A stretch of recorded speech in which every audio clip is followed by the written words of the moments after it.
Zwane?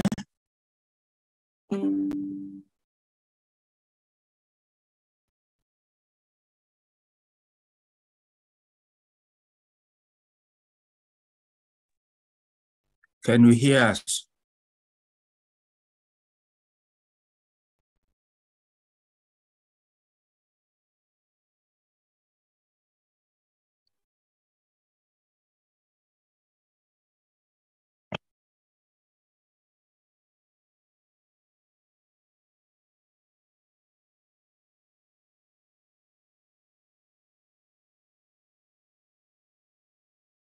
Mr. Zwane, can you hear us?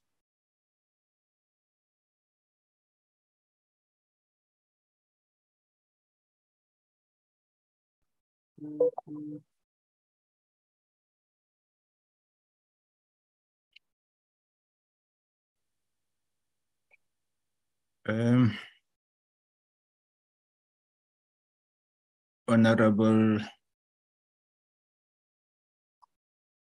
Nieuwort-Drogen,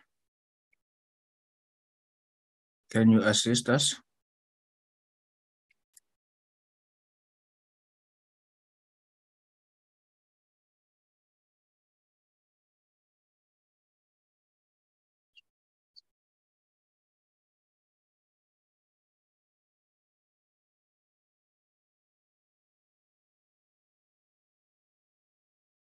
Honorable Nieuwort-Drogen is on the screen trying to assist the presenter. Okay.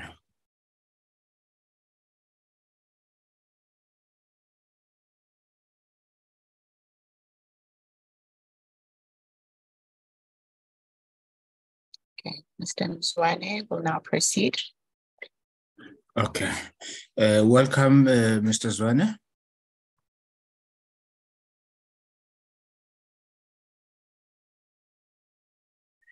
You have 20 minutes. So my name is Zungisile Zwane. Okay. You have 20 minutes to make your presentation. You can proceed.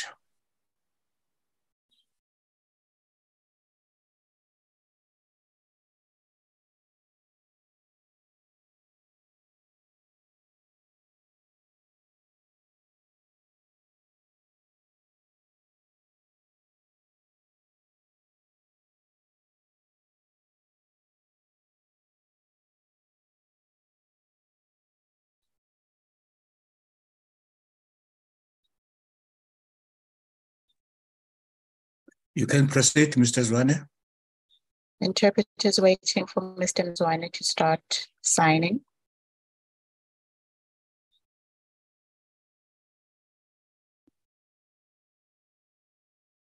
Can the committee secretary please pin Mr. Zwane and not the interpreter?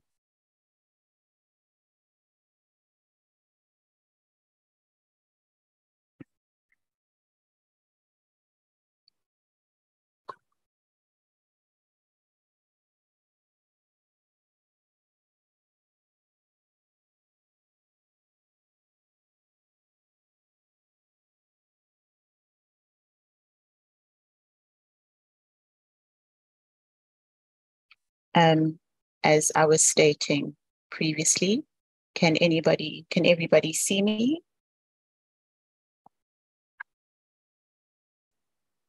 Yes, we can see you. We can see you. Okay, thank you.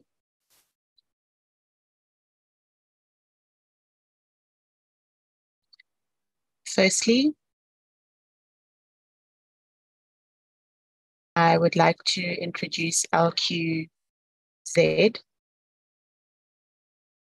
This is it's an organization related to sign language development and usage.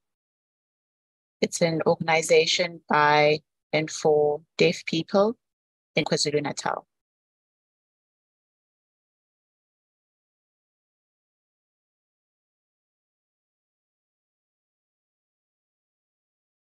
So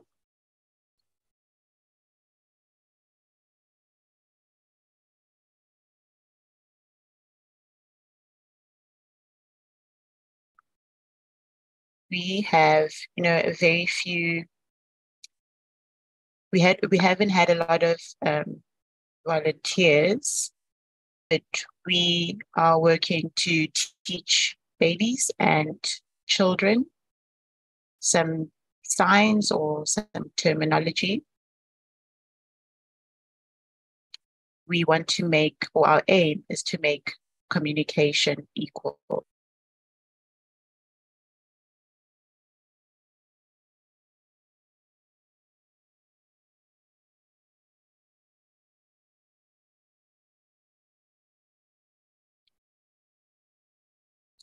The term Nkosinkulu means a big chief or big spiritual person.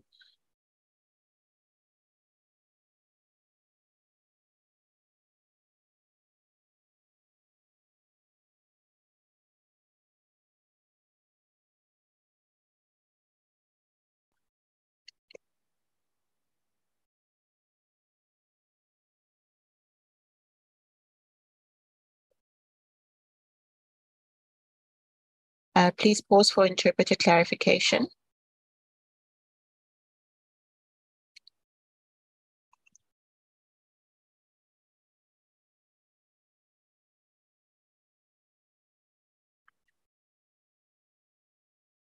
Okay, Mr. Mzwane will continue.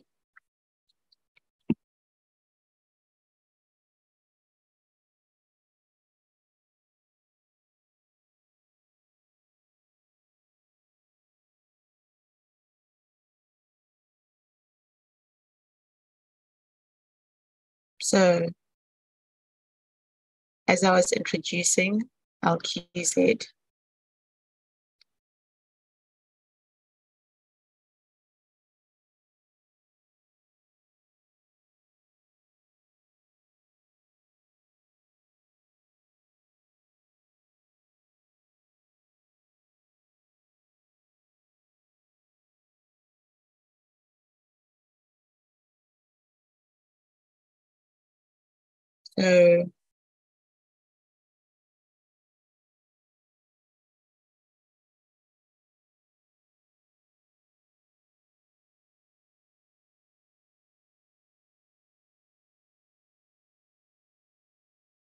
so our organization that time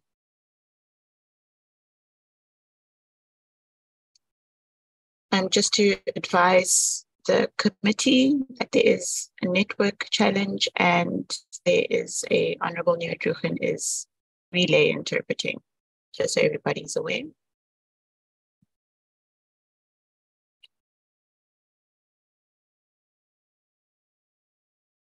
The reason why we set up the organization is at that time there were many people who did not have the basic necessities, and we got together to assist these people.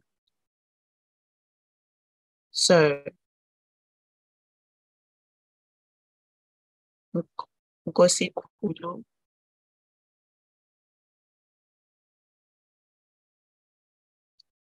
okay. The presenter has frozen again.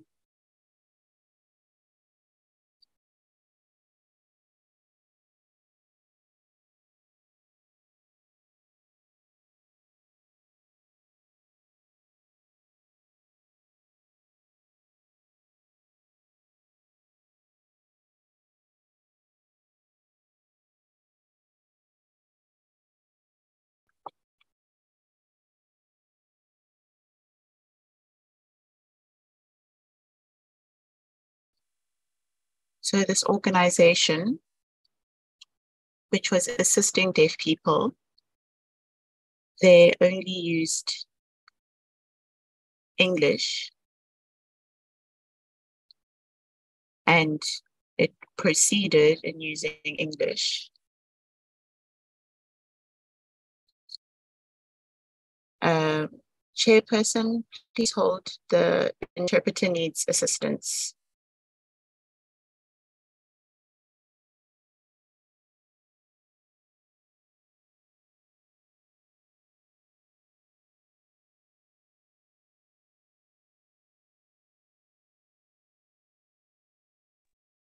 Trudy will take over.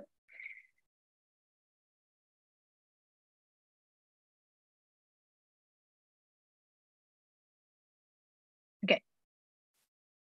Sorry, just with the network freezing and everything. Just trying to relay from Honorable Mayor Druchen.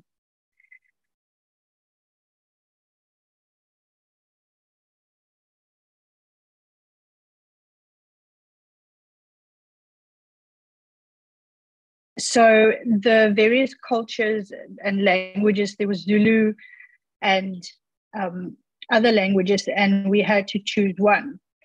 So now we knew the language of Zulu.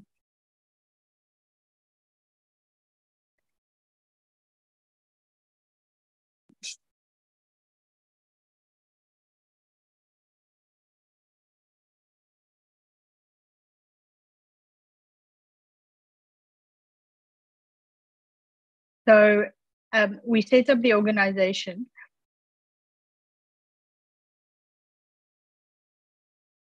And ever since then, we used sign language, and the same sign language all around since that time. So when English people arrived, or when the British arrived during that time, then we started learning the various cultures and the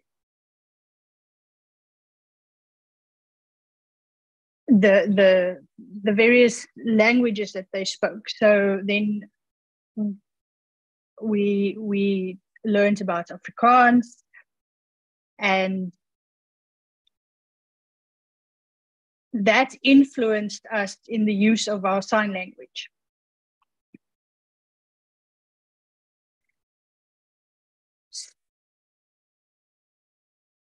Okay, so that's just the background of where we come from in terms of sign language. And so it was influenced by various spoken languages during the time of colonialism. So now we write, read, and speak and listen. That is all based on spoken languages.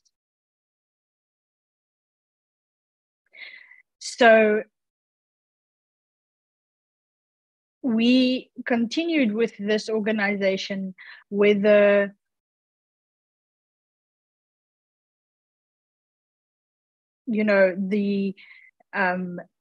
schools didn't want us to use sign language at that time, but we still continued using sign language.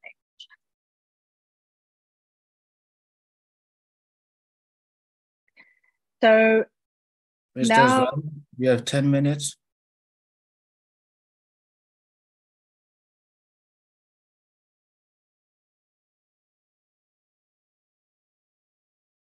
Okay, sorry, he's not seeing the interpreter.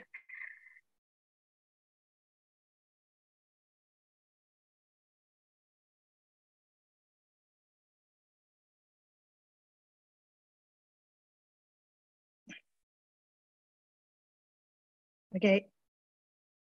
Sorry, Wilma Druchen is just coming in to assist to explain to the presenter.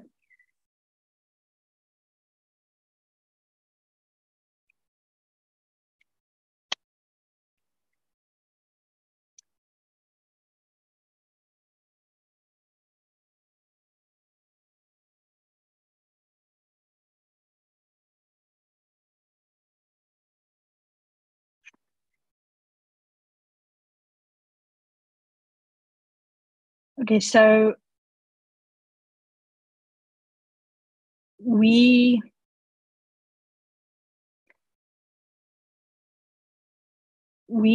offer our support, to people using sign language, and it's not a European language. South African Sign Language is from South Africa, and we want to continue using our language Presenter just froze.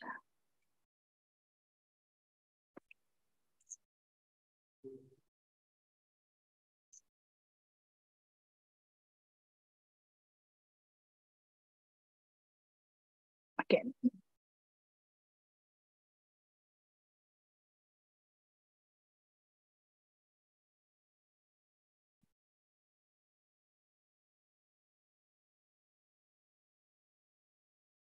Okay, so just to explain that sign language has its own structure and we use different gestures and hand shapes to portray the language.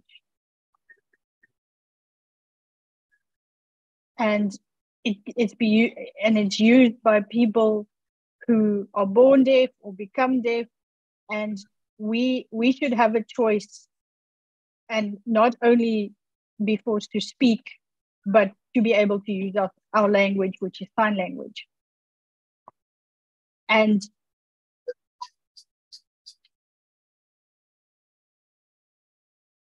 reading and writing, introducing that to children will help them develop their language.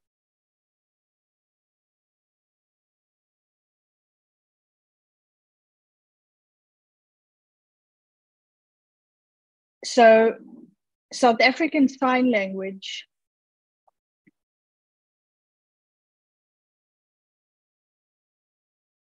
because we have different dialects in sign language, in South African Sign Language in South Africa.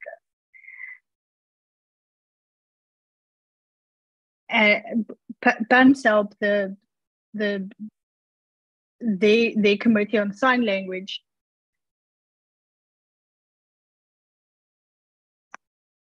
recognizes South African Sign Language and as the 12th official language. But we as the deaf community in KwaZulu-Natal don't really accept that, because we say that South African Sign Language that is used by the majority of the deaf community is actually on an international level. And in the different provinces, we have, well, people have their own signs that they use or sign language that they use, which we can then join with South African Sign Language to make it South African Sign Language. So South African Sign Language uses or it encompasses or entails different signs and sign languages which come from the provinces. So we have our own sign language, for example, in KwaZulu-Natal, like LQZ.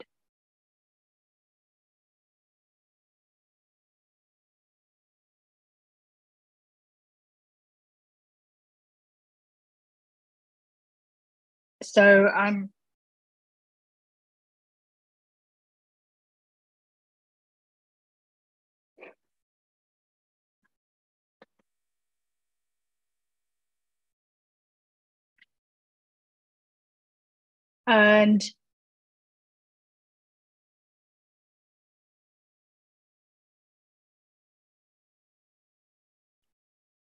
language acquisition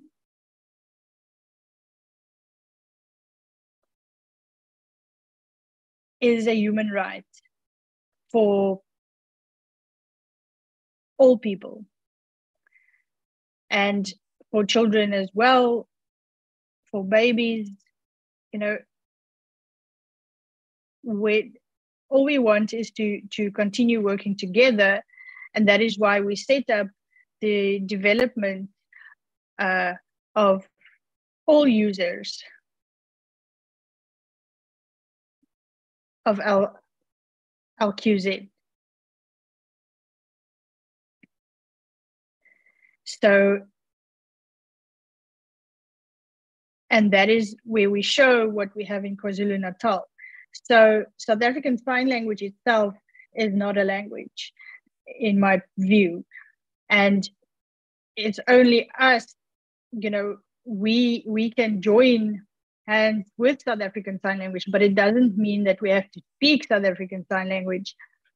We have our own LQZ, which is our own language that we have. And we feel that South African Sign Language is the main grouping where the various sign languages in South Africa affiliate to.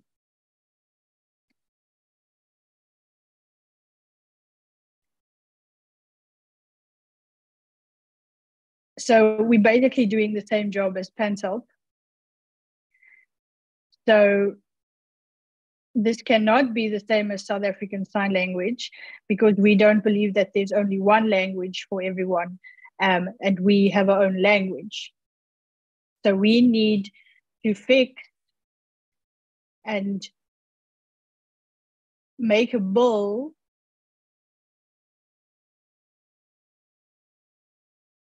to make it specifically for the various sign languages.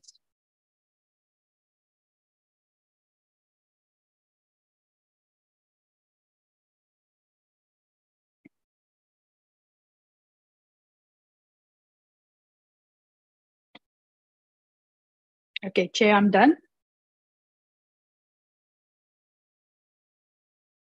Thank you very much, Mr. Zwane. Are there any comments or questions, members?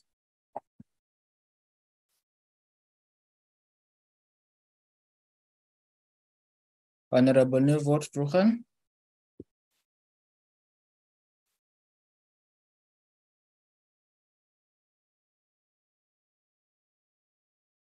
Mr. Mzwane, thank you for coming and for presenting. Now, I'm aware that during apartheid time, apartheid did a lot of damage. And we know that apartheid also damaged or caused some damage in the deaf school.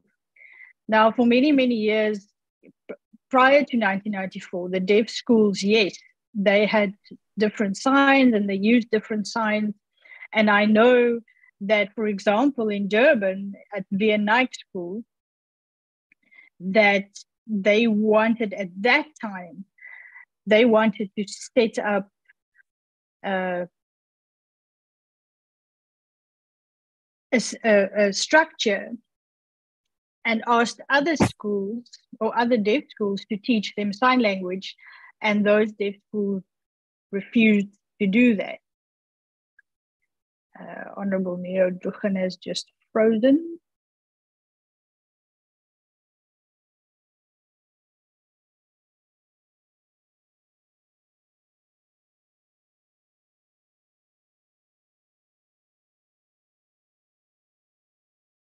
Seems that Honorable Neo Duchen has frozen, Chair.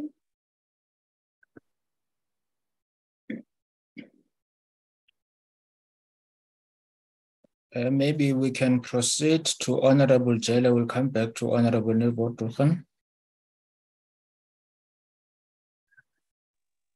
Thank you. Thank you, Chairperson. Good morning, colleagues, and good morning, Mr. Zwane. I'm not sure, Chair, I see that they are talking, so I'm not sure whether, do I continue? You can continue, Honorable Jailer. Okay. Thank you very much. Thank you very much, Mr. Zwane, for coming and making this presentation to the committee.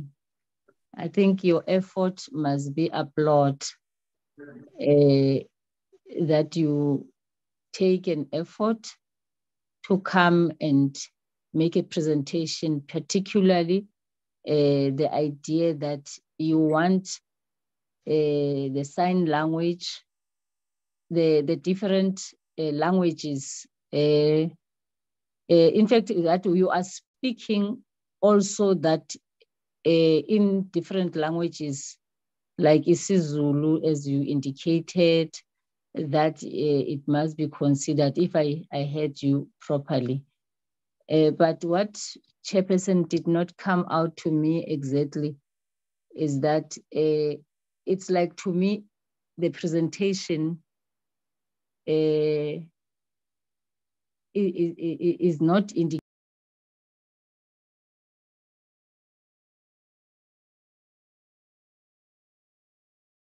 Honorable Jala. Chair, you can't hear me. Yeah, you got cut off a bit. You were saying that the presentation did not come out clearly, and then you stopped. Oh, I didn't hear properly his own view in terms of saying, because here we are talking about the constitution. We are trying to check the change, in fact, to make the constitution to make accommodation of also the sign language to be officially recognized like any other languages in South Africa. So I'm not sure exactly that I'm hearing Mr. Zwane kahle when he says the bill must cover also these other different languages like isiZulu. Maybe it's my lack of knowledge in terms of how the sign language is operating. I thought that maybe in South Africa, as they speak using sign language, it is the same thing, and then you can hear me even if I speak, because it is like they speak using gestures. So I'm not sure. Maybe it's on my side that I don't understand the issue of how the whole thing is operating. So in terms of Zulu, Sotho, Xhosa, and all that. So I thought that maybe they have one way of communicating, whether you are speaking Zulu or you're speaking Xhosa, I can hear you. If maybe I can be clarified there, Chair, maybe I'll be able to understand how is it working. Thank you, Chair. Thank you. Honorable Nevo, followed by Honorable Yago.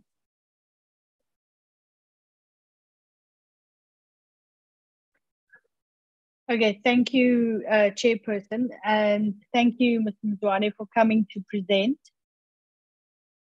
I froze previously. Can you pin Wilma, please? Because it's confusing. Mr. Mzwane doesn't know who to look at. Thank you.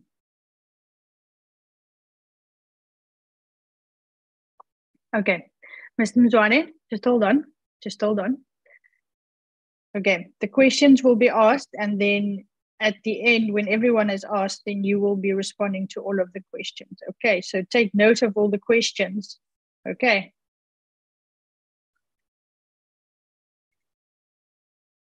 So everyone is going to get to ask questions, and after all the members have asked their questions, then but they keep moving around. Yes, I understand it because you're looking on your phone. So, but I'm going to ask a question, and then one more person is going to ask a question, and then the chair will tell you to respond. Okay. So I'm asking the question now. Can you see me?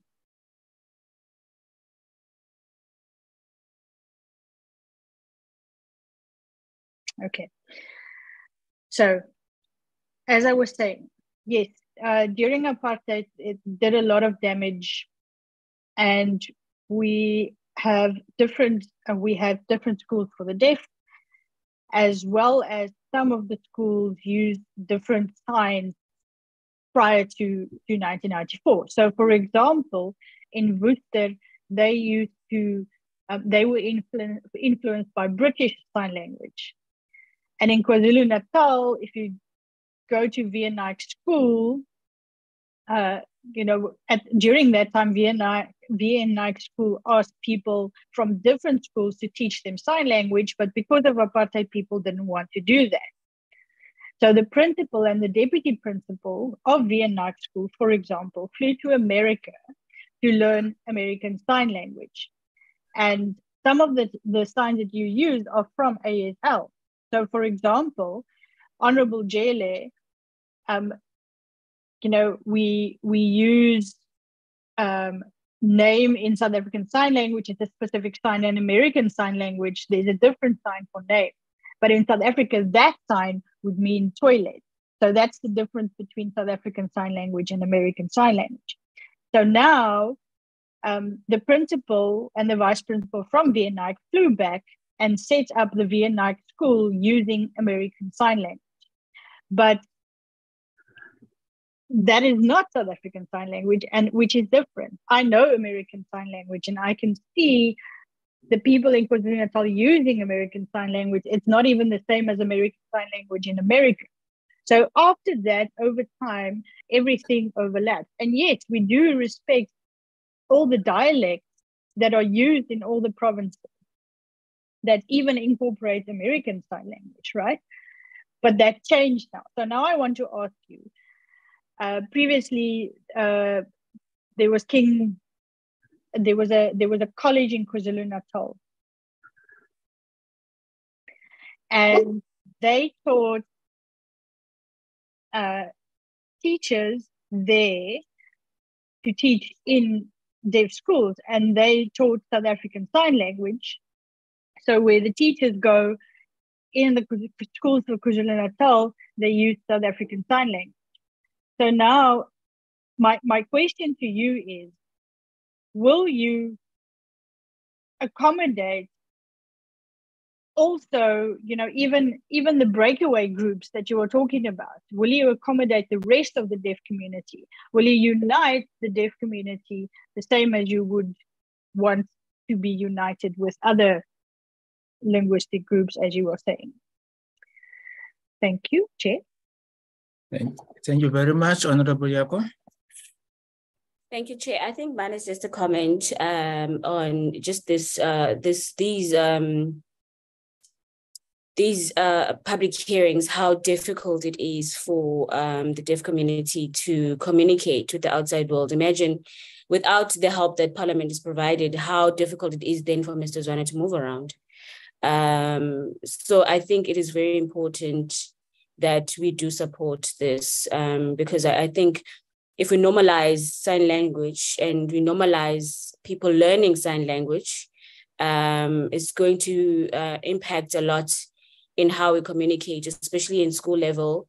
I mean, I don't think there's a reason why you should take a child who's deaf outside of a mainstream school because they're deaf, because there's no facilities to accommodate them.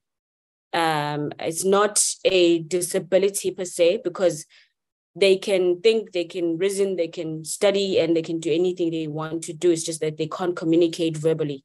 And that's the only issue. So I think it's very important that we endorse this and we push for it to come through, because it's really much needed. Just watching this exercise is for me, I'm just unhappy as to how long people have lived not being able to communicate freely and being able to express themselves freely as they want, and they have to go to specific places for that to happen. Nkosi Chair. No, thank you very much, Honorable Yako, for the input. Honorable Zwane, over to you.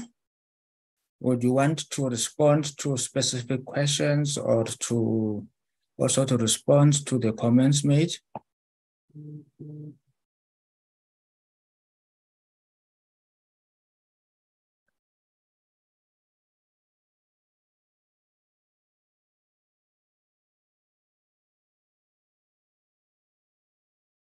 Okay.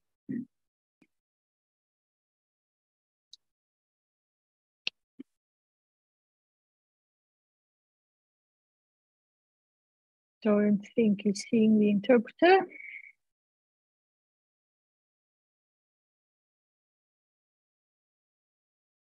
Okay, yeah, just because of the network, it was freezing. And so there are some things that I missed because of the Wi-Fi that wasn't very good. So here and there, people were freezing and the screens were twitching and all of that. So I'm going to try and respond as best I can. Now, remember, okay, so we want to be independent. But to me, that doesn't mean that there's just one language for all. I think, you know, it's the same as with speaking English, and on an international level,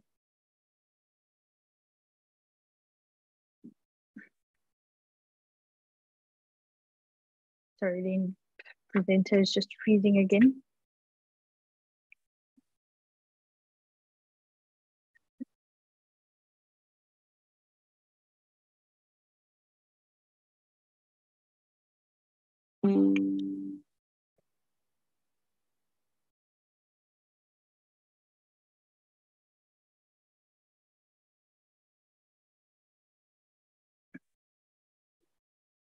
Okay, it's the same as with English, where we're trying to make the whole world understand that language.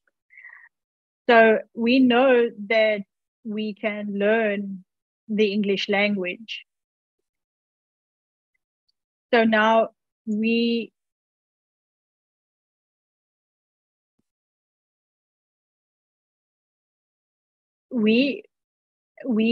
really want an African Sign Language. That is our main aim, and we want to continue it like this.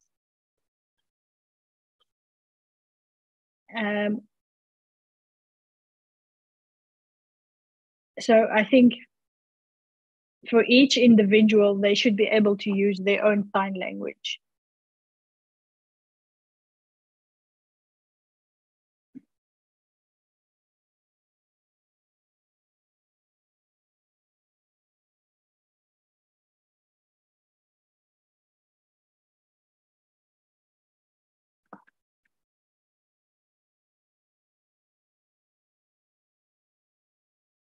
So we are individuals. Sorry, Jay, the network is really bad.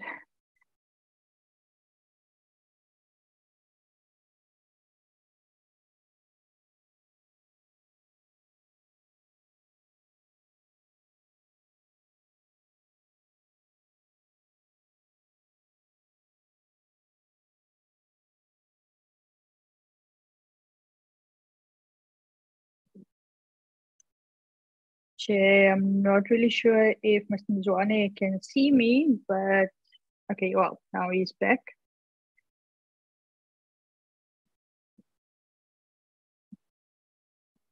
Sorry about that, Jay. My network is not very good, my Wi-Fi.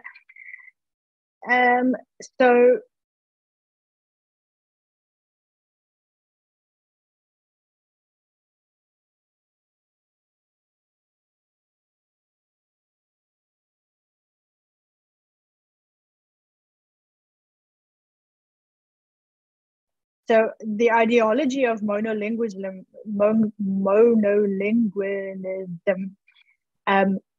is what we do not accept as an organization, because we do not believe that there's only one sign language, and we have a culture and we have our values.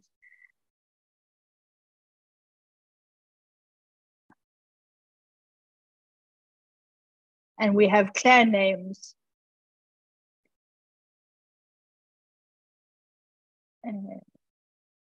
This one has frozen again.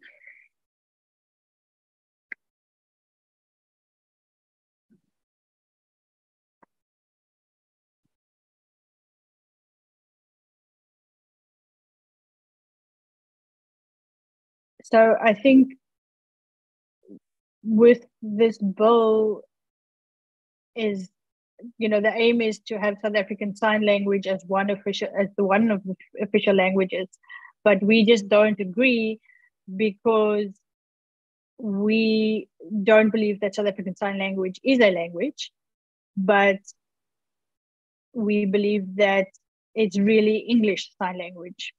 That is in our view.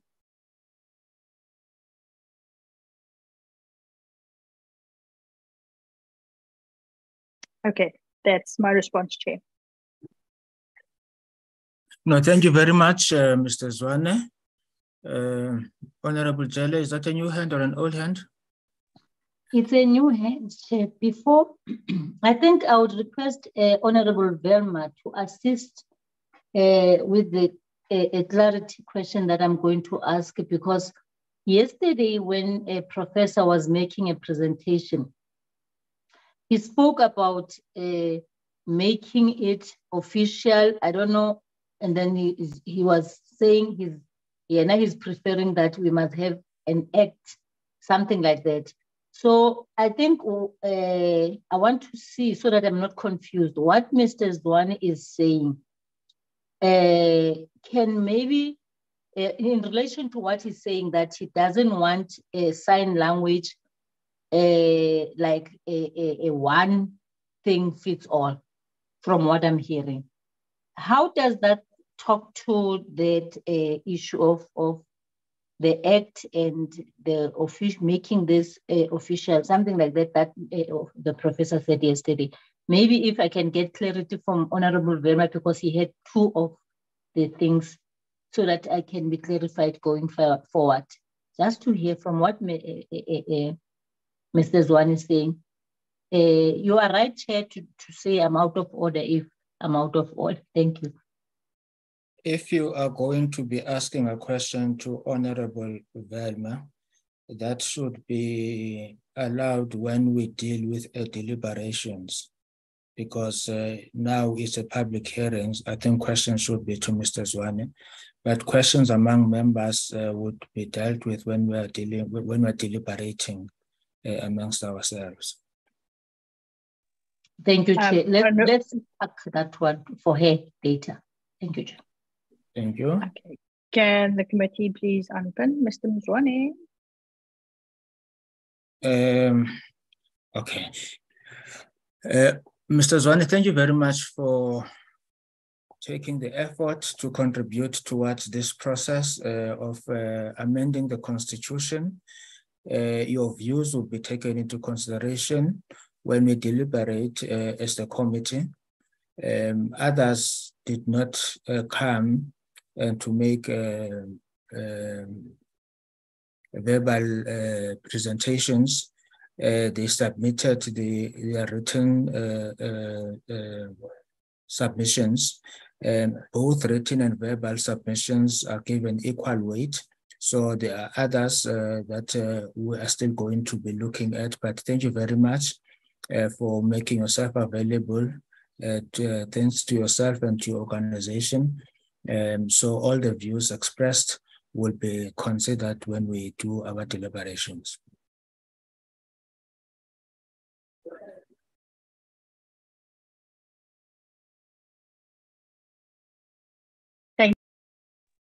Thank you very much, Chair. Thank you very much, honorable members. That was the last presenter for our public hearings. We had to make this special concession because his line was very bad yesterday, so we could not. He could not be afforded the opportunity to make his presentation. That's why we had to rearrange our program to make sure that we do hear what he has to say. He was the last person to make a presentation, but there are other presentations that the department will have to respond to, and then we'll deliberate on all of them. Department of Justice, when will you be ready with the responses to issues raised in the public hearings?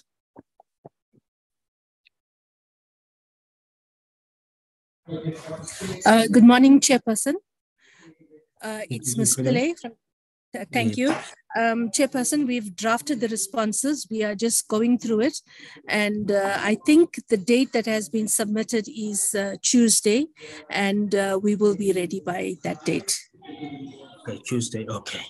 No, thank you very much, TDG Pillay. I think before we adjourn the meeting, after we have had the Legal Practice Council, we will deal with the program for the remainder of the term. That will talk to the issue you have just raised. Thank you very much. Thank you very much, members. Can we now have a 1 minute break to allow 2 minutes break to allow the Legal Practice Council to come in and to set up their systems for presenting to us on the regulations of the Legal Practice Council? Maybe as we are allowing them before we take the 2 minutes break, let me take apologies. Are there any apologies? I know Honorable Swart will be leaving us at 10 to attend the Chief Whip's Forum. Are there any other apologies, Committee Secretary? Good morning, Chair. We don't have an apology from our side. Okay. So we only have the apology of Honorable Swart, who will be leaving soon. Yes, let's take a 2 minutes break to allow the Legal Practice Council to set up their system.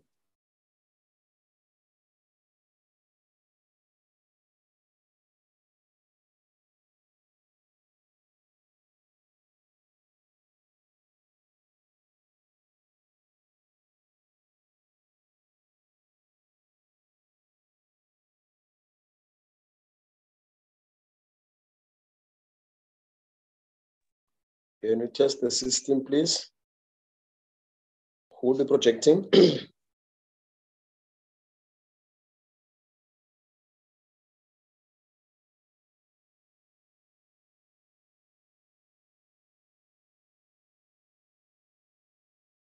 Ms. Pillay? I'm Toljen. Yes. Yeah, I think the department will be projecting. I'm not sure if Fatima is yeah, I think she is online. Yes, Can she guide us? I'm asking you specifically to test the system.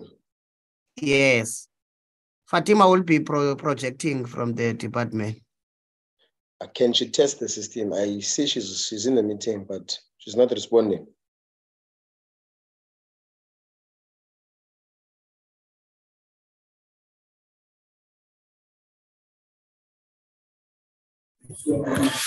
Fatima, are you able to share the presentation?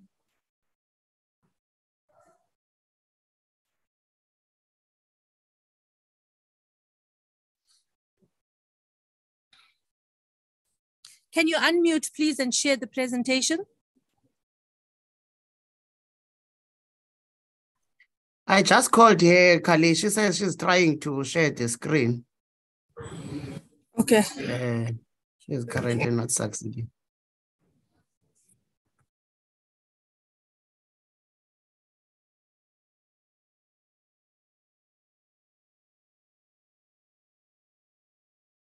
Ms. Pillay, can we maybe make you a co-host? Then you share from your side.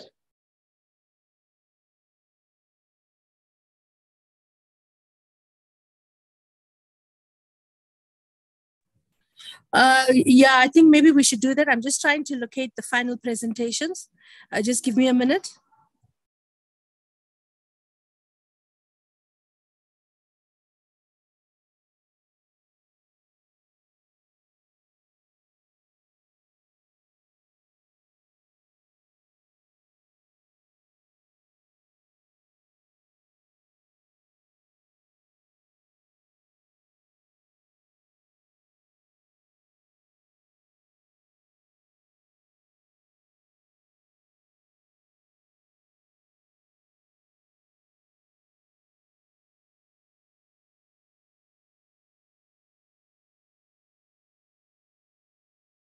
Are we ready to start?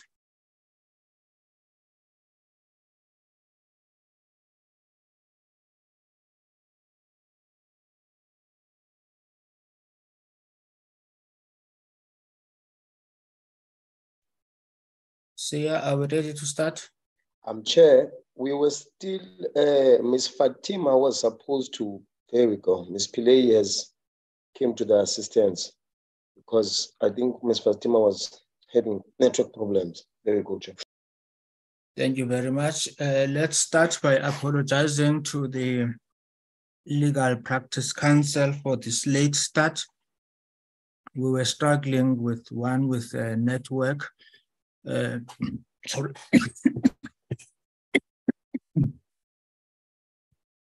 We were concluding public hearings on the 18th Constitutional Amendment Bill that will allow for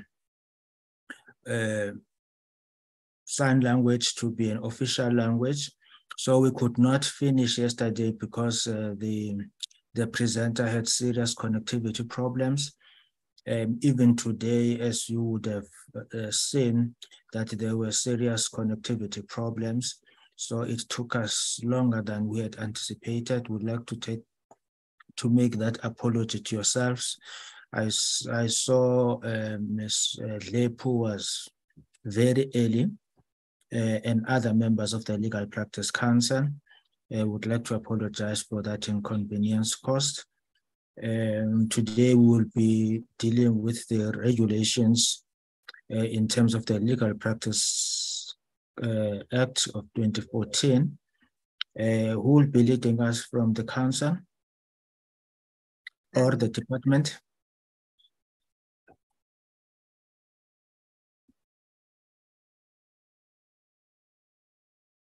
Good morning, Chairperson. It's Janine Myberg, the Chair of the Legal Practice Council.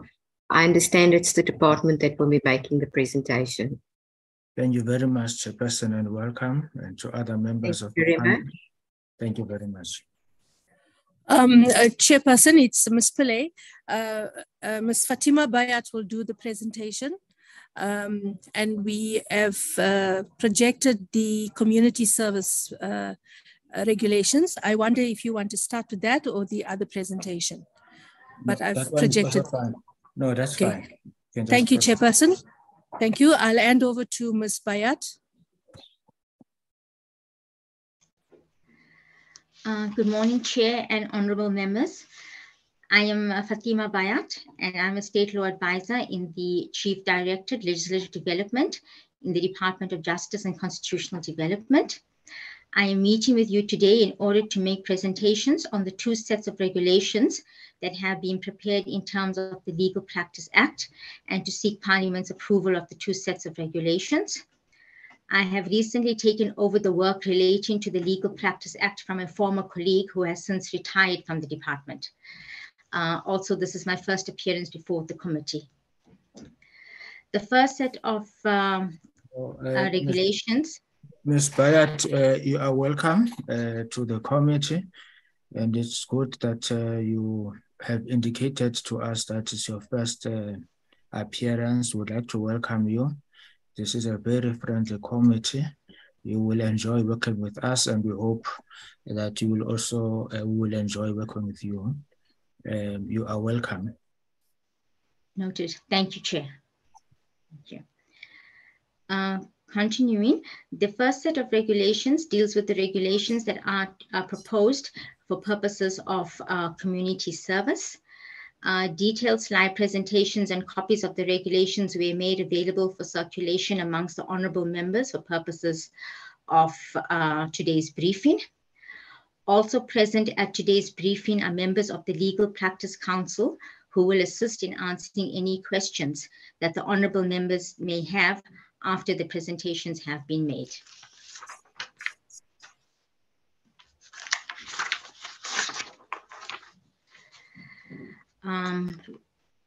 Commencing with the regulations on community service.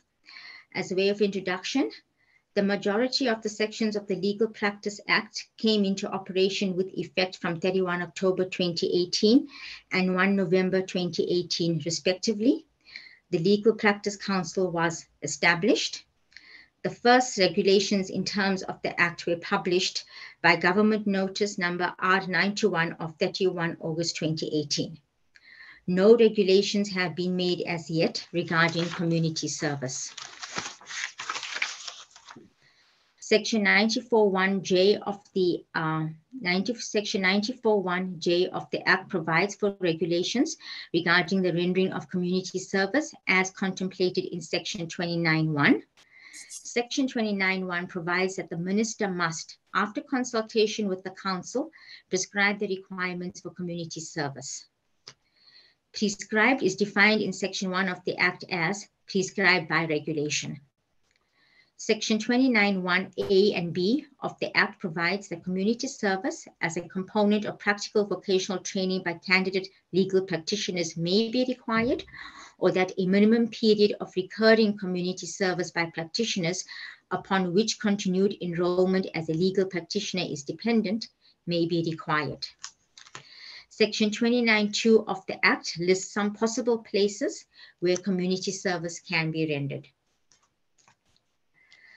Section 29.3 of the Act provides that the council may exempt a candidate legal practitioner or legal practitioner from rendering community service as set out in the rules made by the council in terms of Section 95.1(s) of the Act.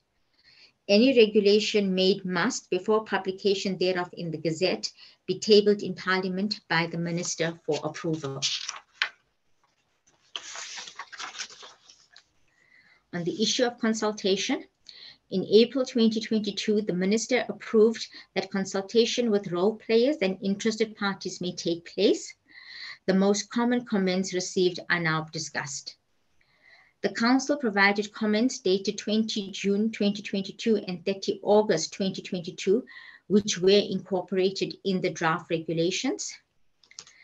Proposals were made that pro bono or community service should be defined in relation to the client's financial means, as well as public interest in a case. The department's view is that such a provision would lead to a too restrictive community service environment. There were requests that the following be recognized as community service by a service legal practitioner: informa pauperis, instructions from the registrar, time spent on providing supervision to a candidate legal practitioner of his or her rendering of community service, and training to candidate legal practitioners. The draft regulations were amended to include this, as well as all of the above will be of an advantage to the community. The South African Law Reform Commission has proposed amendments to Section 29 of the Act, and these appear to have the support of many attorneys. The proposed amendments provide that service at a Chapter 9 institution, service at a community advice office, and service on a pro bono basis be included as forms of community service.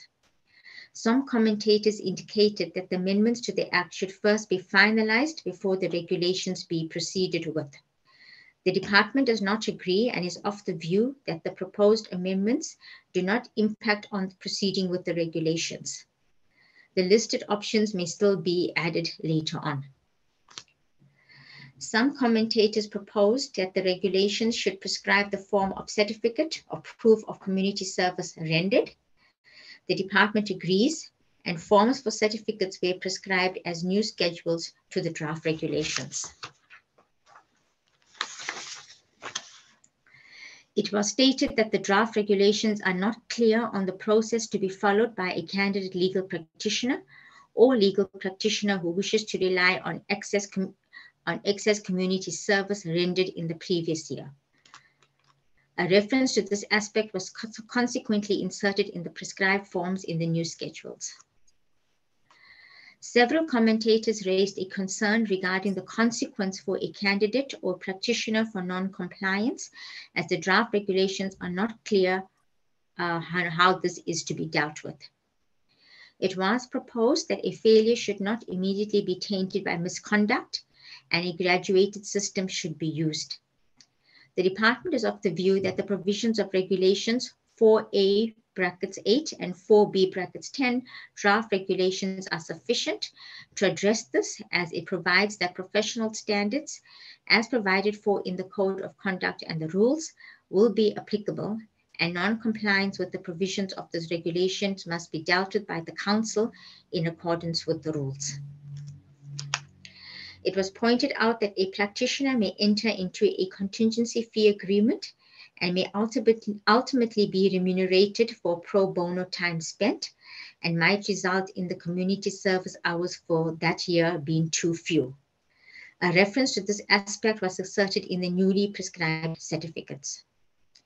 It was proposed that payment of annual fees and the submission of a community service certificate should be separate. The draft regulations were amended to address this.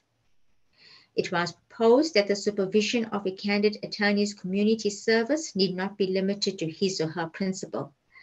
The draft regulations were amended to address this.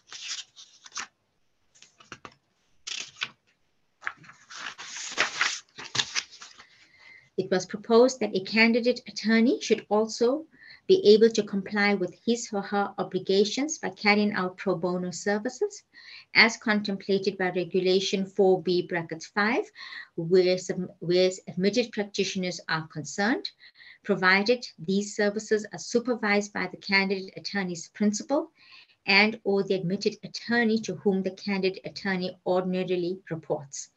The draft regulations were amended to include this. An important issue that was raised by several commentators is the question on what is the process to be followed by the minister to approve service in the state or other service as provided for by Section 29(2) brackets A to E, paragraphs A and E of the Act.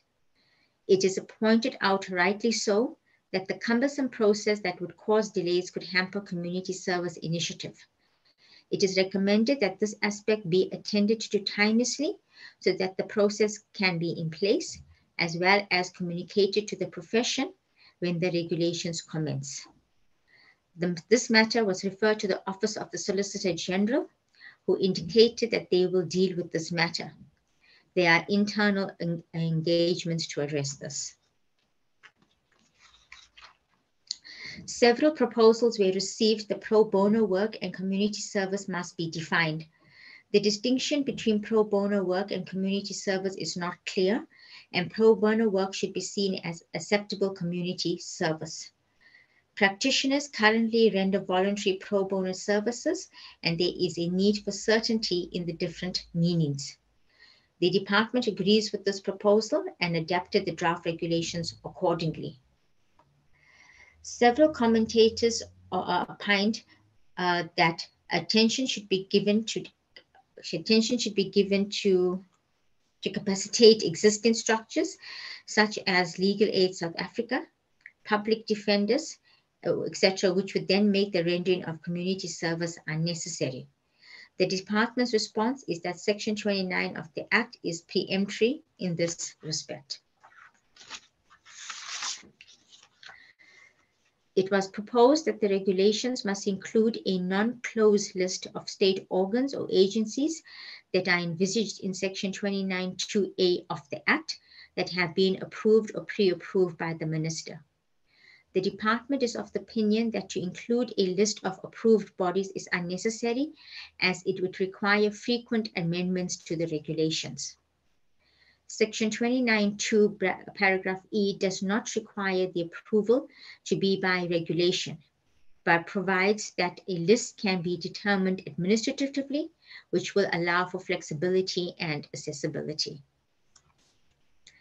Legal Aid South Africa is not in support of community service that is rendered as part of practical vocational training due to the requirement for continuous supervision, which is not possible if such candidate legal practitioner is placed in the service of an institution.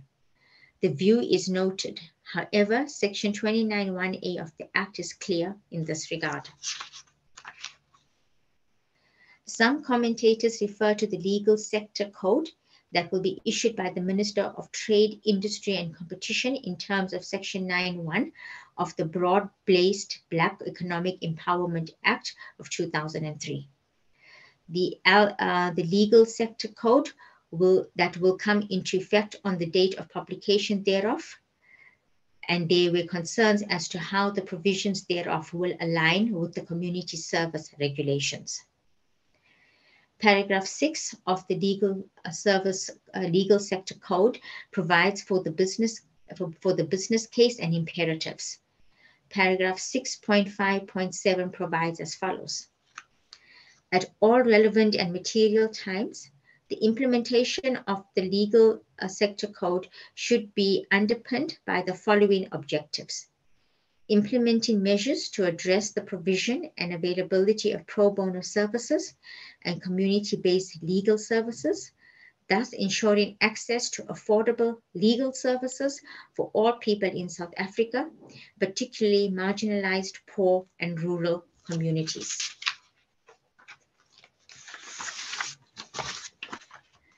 Paragraph 33 provides for the means, the socio-economic development element, scorecard for attorneys and advocates.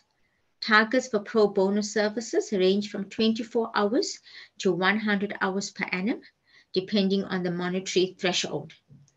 Provision is made for legal practitioners who wish to invest monetary contributions instead of pro bono hours.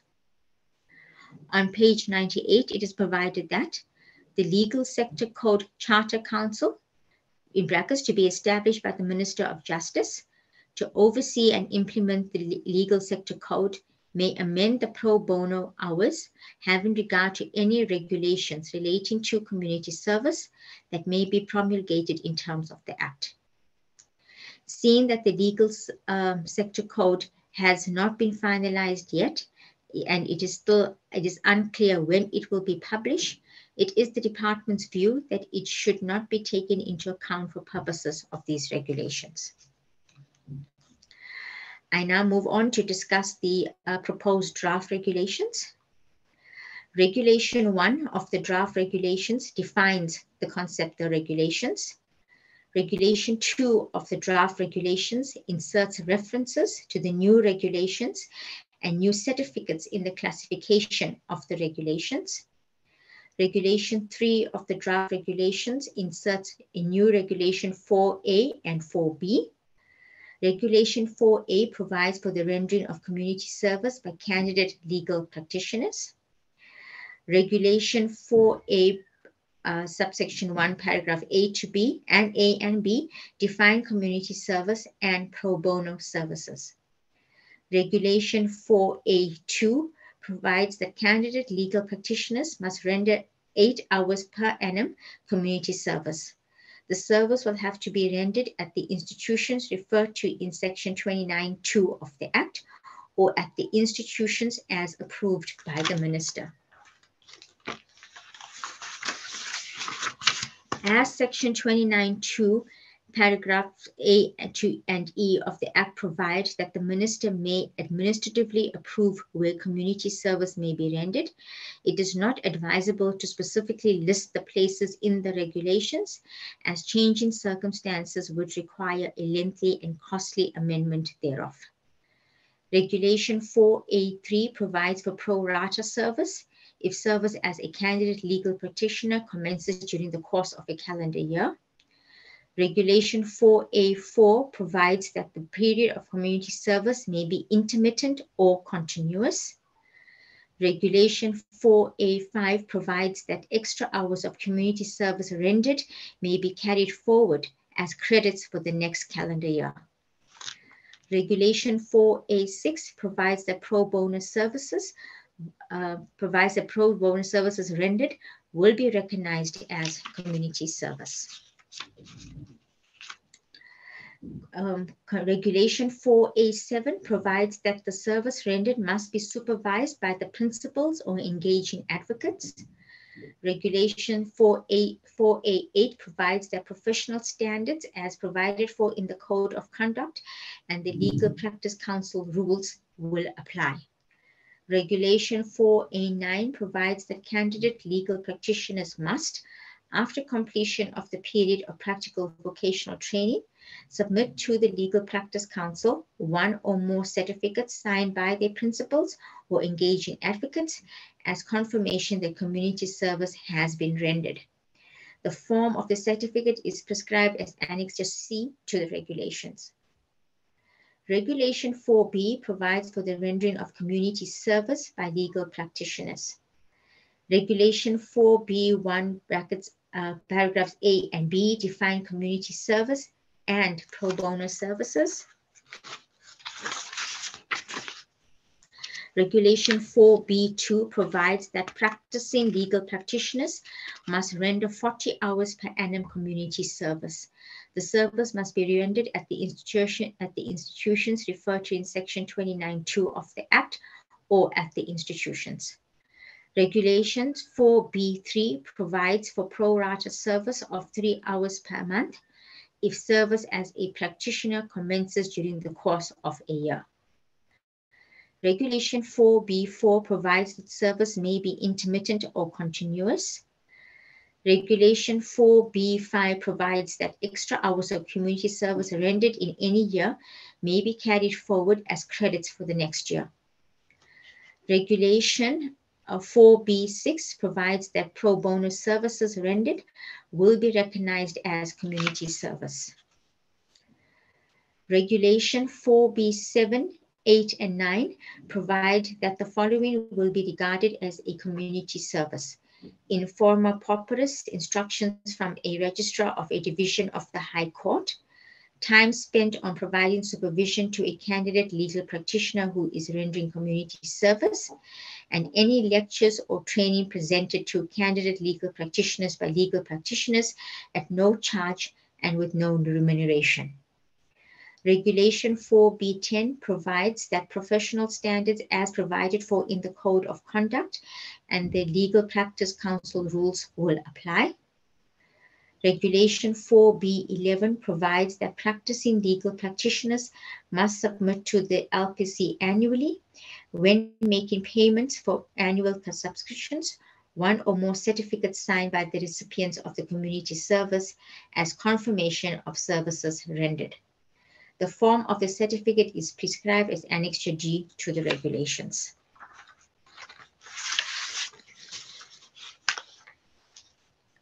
As a general remark, the regulations were checked by the Office of the Chief State Law Advisor, and proposed technical amendments were effected. The Presidency, Policy and Research exempted the department from conducting a socio-economic impact assessment on the amendment regulations. Chair, that concludes my presentation on the issue of the community service regulations. Thank you very much, Ms. Fatima Bayat, Chairperson of the LPC. Maybe if you want to comment, I would suggest that you start by introducing members of the council who are part of this meeting, because I think the last time the LPC came before us, there was an AGM thereafter. So it will be important that we know who are the members of the council who are part of this meeting. Over to you. Thank you. Thank you very much, Chairperson, and thank you very much for the opportunity.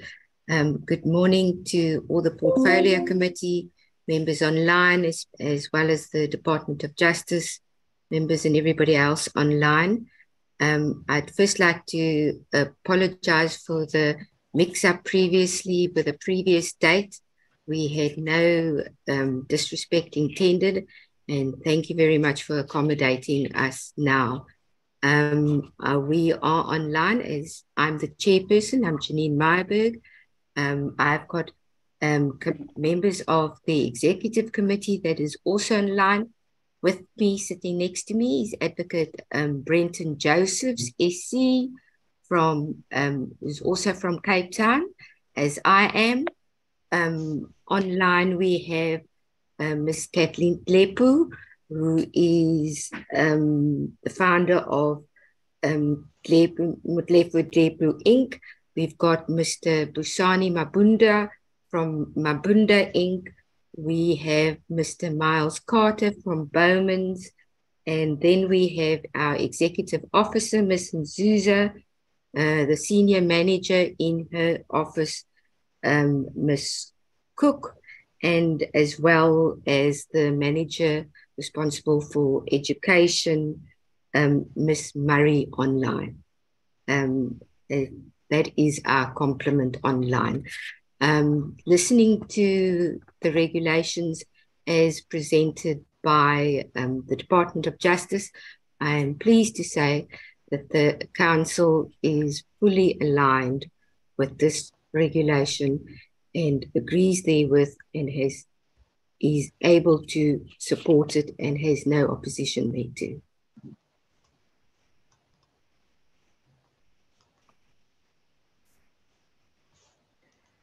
Thank you very much, Chairperson, Ms. Mayberg.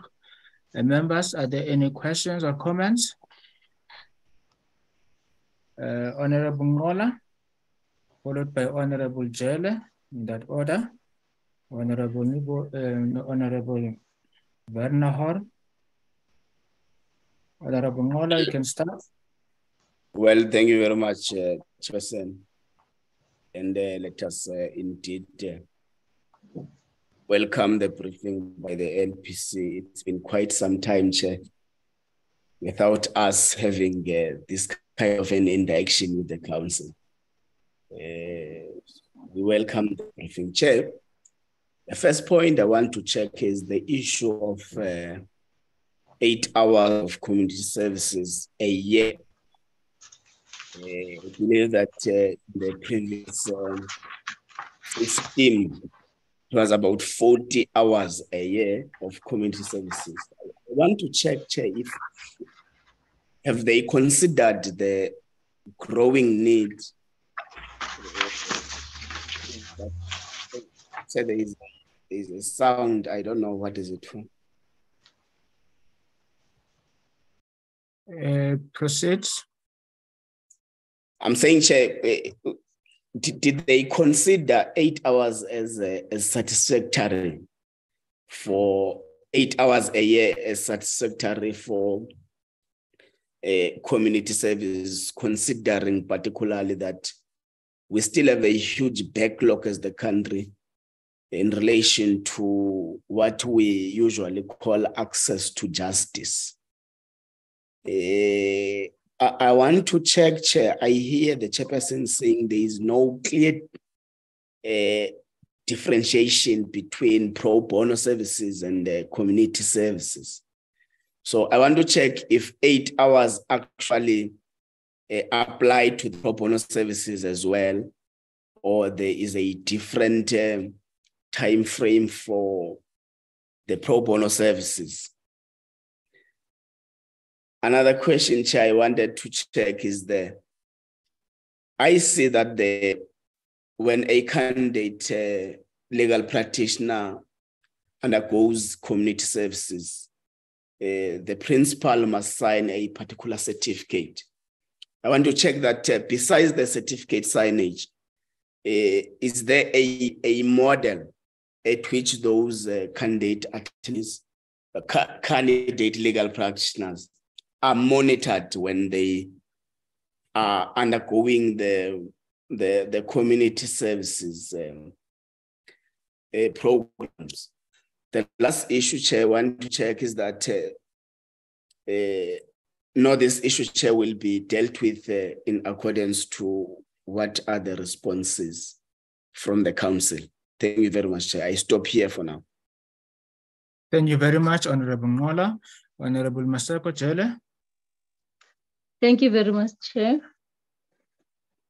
Also, I would like to thank the presenters, the department, and then also Chair having today an opportunity also to get to know about the members of the presence of the members of the Council, Chair. Chairperson, I think the issue of hours have been covered by my colleague, and it cannot be taken light, Chair. It's very important considering the growth and then the growth of our community and the growth of the needs of our community. And the need for these services in the community, I think it is important that the department must look into that issue of hours. And also, just to emphasize before I go to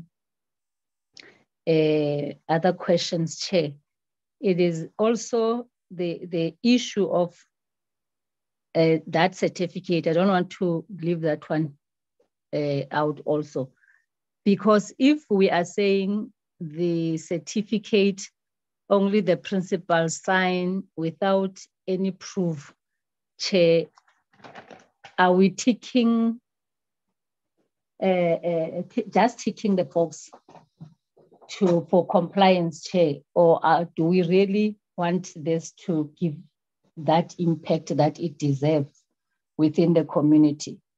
Because I was going to say, Chair, if we do it like that, is it not opening also for the issue of corruption, that people will just go there and maybe without even doing the work properly, just get that opportunity? In fact, we are saying this, we're not saying they are corrupt, Chair, but we are saying in these days, anything is possible. So how is the council going to assist us and the, the team to assist us to make sure that indeed this certificate, somebody who's got it deserve it, to have it, say, in terms of the issue of supervising, making sure that they get those certificates, Chair, deserving them, Chair. I was going to propose, I'm not sure if maybe, because I don't see, unless there is something like what I'm going to say in relation to this issue of supervision, Chair. The issue of, is there any possibility of having community structures to assist in enhancing this issue of service supervision? Like the one that we have within the SAPs. The SAPs, they have it's not like a supervision per se, but the involvement of the community to a point that they've got the CPFs, where the CPFs are the ones who are closer to the people. Is it not possible that we make an accommodation, that we have community structures that are working closer with the areas where these legal practitioners are offering this service, so that they are able also to talk to the community, to make the community aware about these services? Because these services in the communities where I come from, they are only known when somebody's in trouble. But if such structures are available, they can be that continuous link between the work of the pro bono, the work that is done through this initiative of pro bono and the community service that we want to give to the community, Chair. The other issue that I wanted to ask, Chair, it is the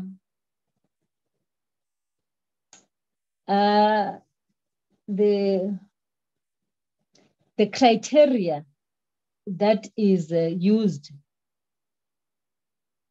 to, there's something that I've written here, I'm now missing, access the affordability. Yeah, oh yes, in terms of the affordability, yes, we know that it's the free service, and then there must be a way, according to the presentation, that they look at the affordability of a client, Chair. Is there any criteria that they use? Because there are other people that, one, they're unemployed. Some, they are employed, but they can't afford. Some, they afford, but they can't, in actual fact, they because of the fact that they have something that they get from their employers, but it's really not enough. Is there any criteria that is used to make sure that everybody get this service from the community, knowing the status or within the communities that we have?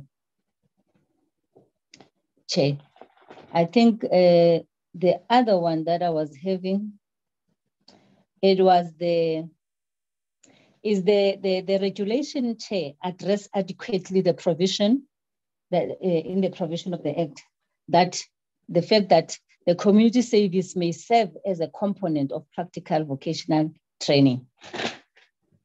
Chair, I think I'll come back if time is still permitted, Chair. Thank you. Thank you. Thank you very much, Honorable Jale. Honorable Vernahorn. Thank you, Chair. Good morning from my side to colleagues and the department and the Legal Practice Council.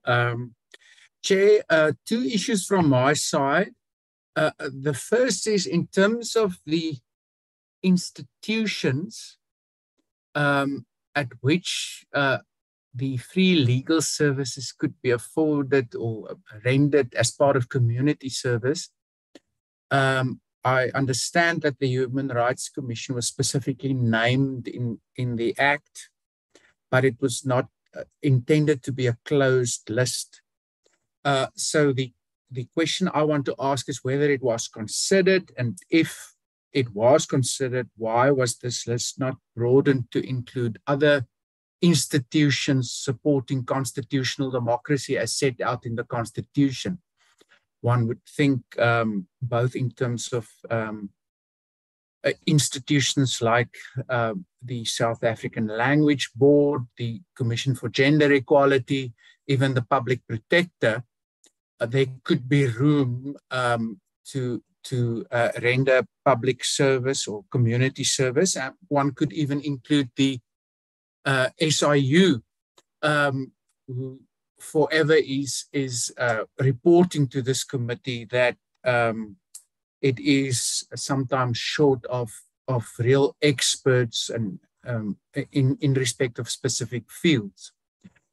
So I don't know whether the department can react to the question as to whether that was considered, and if it was considered, why ultimately only the Human Rights Commission was included there. Then, Chair, I've noted that the Council seemingly advocated for a definition of community services which would center on the client's financial means and public interest. And the department's reaction was that this would result in a too narrowly defined concept of community services. So I want to say, and obviously I think this will proceed now, that from where I'm sitting, it would seem that there's not a perfect alignment between the concept of pro bono services. The reality is that I think within the current regulations, nothing will prevent a practitioner due to the fact that I want to say the other criteria around rights that must be in play and charitable, religious, civic, community, and educational organizations, nothing would prevent the ordinary practitioner from ultimately then agreeing that the reduced fee of equal to about 40 hours to what really could be a paying client, and where many people in any event already qualify or provide significantly reduced fees, that this now all of a sudden becomes the community services for the year. Now, if that is the intention, then it's all well and fine, but I would tend to agree with the Honorable Maseko Jele that I think we may come back in a year or two and ultimately find that the ordinary practitioner found ways and means to offset reduced fees and towards the obligation to provide community services. And whether that was the real intention behind the bill, I think is something that is to be debated. But as a starting point, it's all well and fine. I just think that one might sit with the situation in a year or two where ultimately, in terms of additional community service, one might find that practitioners find ways and means to offset whatever they already do in terms of specifically those type of clients with who they have a long-standing relationship against the obligation to render community services. One additional item, I think, which will have to be evaluated within a relatively short space of time is the issue of 8 hours for candidate practitioners per year. I mean, whilst we are appreciative of the fact that this is also in a part of the training of prospective practitioners, 8 hours is really very limited. And what one would think that there could have been room for that to be increased slightly. But let's then, by way of evaluation of the impact of these regulations, return to that in future as well. Thank you, Chair. Thank you, Honorable Horn. Honorable Breitenbach. Thank you very much. Honorable Secretary. Your line is very, very, very bad.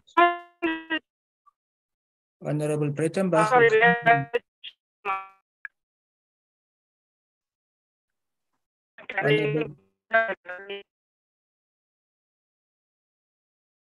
Honorable Breitenbach, we can't hear you at all. Your line is very bad. Just leave it. Maybe Honorable Horn, if you have your questions in writing, he can ask them for you.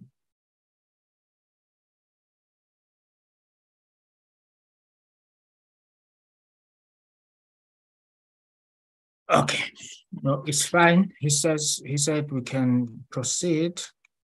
Can we go to the department and the commission for their responses?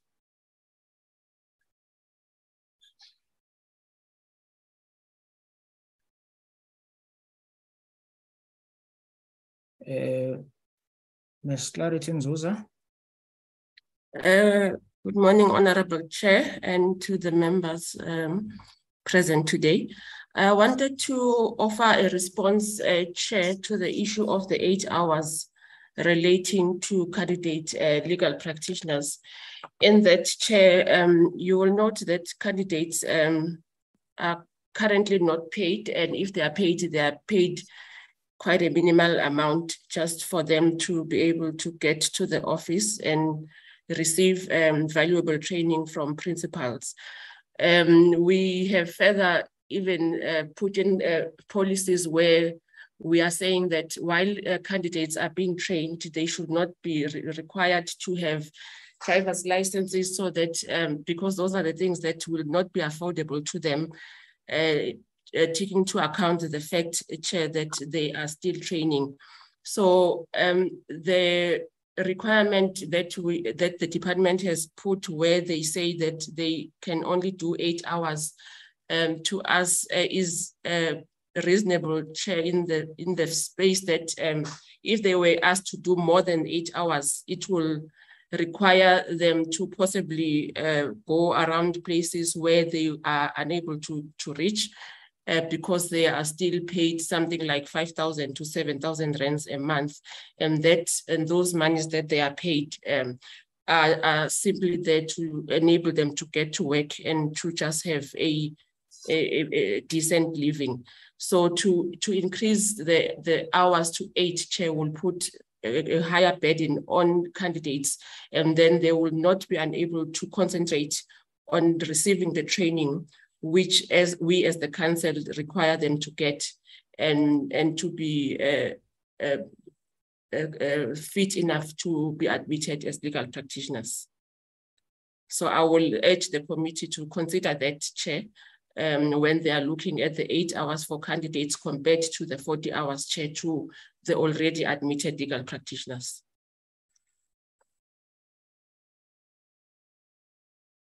Thank you very much, Ms. Nzuza. Ms. Ndlepo. Thank you, Chairperson and honorable members. On behalf of the council and my chairperson, who's actually in India now, I just wanted to clarify on issues that were raised by Honorable Jele, to say the certificate of attendance, when you take on a candidate attorney, as a principal, you take the responsibility of making sure, because there's an agreement between yourself and the candidate attorney, that when they get admitted, you are going to actually make an affidavit that they have complied with what is expected. And pro bono is one of the things. So it's within the interest of the principal to make sure that they supervise the candidate attorney, because it's part and parcel of the training. So otherwise, our code of conduct kicks in. So we are not really worried, because principals have an obligation to make sure that the candidates are properly trained and they are doing the the pro bono as expected, with all the skills and the quality that is expected of them. On the issue of Honorable Ngola, I think Honorable Ngola, you actually spoke about the access to justice and the certificate also. That's why I'm talking about that, because I think it's almost similar to Honorable Jele. On the issue of the Honorable of the community service, I just want to assure the portfolio committee, the Legal Practice Council on itself took it upon themselves, even when these regulations were still pending, to make sure that practitioners, encourage practitioners to do pro bono work. And we reached out to community organizations like Community Advice Services. We've got an agreement with them. We are funding them. We are funding even the legal advice centers. They apply to us, we fund them. And there's a condition that once we find, you must make sure that there's the proper principal who's also overseeing those. They report to the council periodically. So even universities, legal advice centers are being funded by us. They are definitely under supervision. As the council, we make sure that we do that. The most exciting project is the one that we have with the community advice centers, because we have funded them to go to every, for now it's a pilot project in Gauteng and Bloemfontein, where they go to the courts and assist members who are not sure what to do when they've got legal problems. Then the community advice center people, they signed those members of the public to the provincial councils, then they register them for pro bono. So we really reach out, because we know that part and parcel of the act is actually to make sure that the community, we make sure that legal services are brought to the communities. So that we have been doing and will keep on doing, and with any other inclusion we can do. The institution that we accredit is not exclusively the human rights, Honorable Hon. The human rights institution normally apply to us to be accredited. And the Commission on Gender Equality, I know they have applied, so the application is still being processed. So each and every institution, they have to apply so that we go and check if when they take on candidates or pupils, we know that at least it's according to the required standard. That's what I just wanted to to clarify. Thank you, Chair. Thank you very much, Ms. Lepo.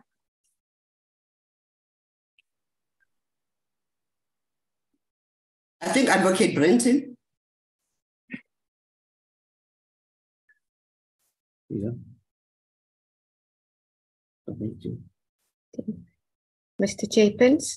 Chairperson, may I proceed? Yes, you can proceed. You can proceed. I was waiting for the Department of Justice to respond. Should there be any other issues of clarity and the questions have not been answered, we will gladly respond. Thank you. DDG Pillay? Thank you very much, Chair. In listening to the questions, I think Ms. Lepo has answered quite a few of the important aspects. But for us, I think it'd be good if we hear from a practitioner perspective, what is the difference between pro bono and the community service regulations as we currently have it? I will offer an explanation in that community service currently, I think it's the first time in the Act, in the legal practice legislation, that we are requiring practitioners to perform community service. Pro bono service is not required in terms of the Act, whereas the new Legal Practice Act has brought this requirement in. So I think it is an intention to acclimatize practitioners also to the needs of the poorer communities as well. And there is a rationale for why it was brought into the legislation. So if the Legal Practice Council could perhaps give us a more practical kind of explanation of the difference between pro bono services and community services, I think that would be good.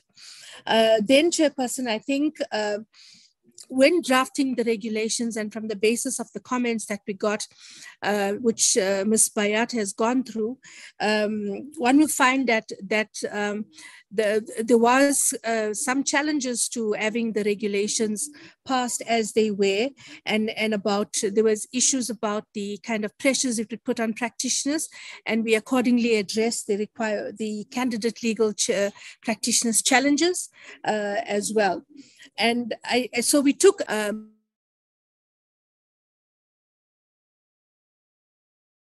the point made by Honorable Member Horn about the impact of the regulations and the evaluation of the impact of the regulations for us, I think is a good thing to consider, that in a few years' time, once we put the minimum in place, then we do an ongoing assessment of the regulations to see if it's working, if it's making the impact it should, firstly, and then also to ensure the point that was raised by Honorable Member Jele on the validity of the certificates and how it's completed and how we can tighten that up should there be any issues with the validity of the completion of community service.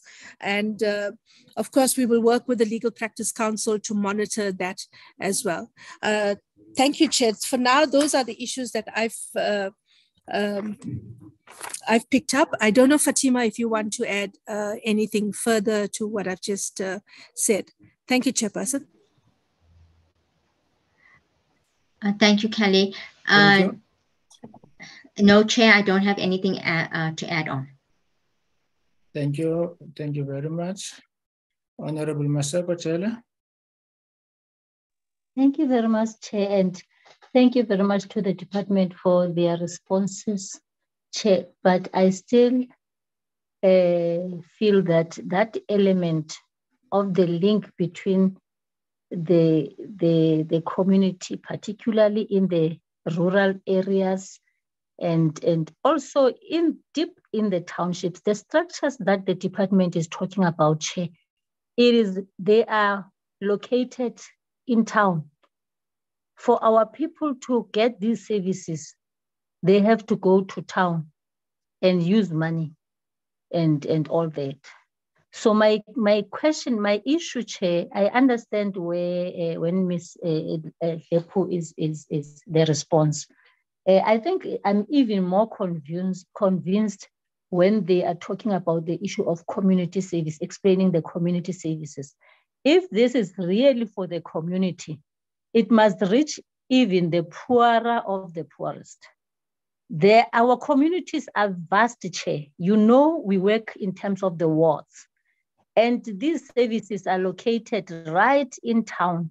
And the structures that they're talking about, they are, yes, they are found, they can found somewhere in the areas, but those areas are not the areas where the poorest of the poor are found.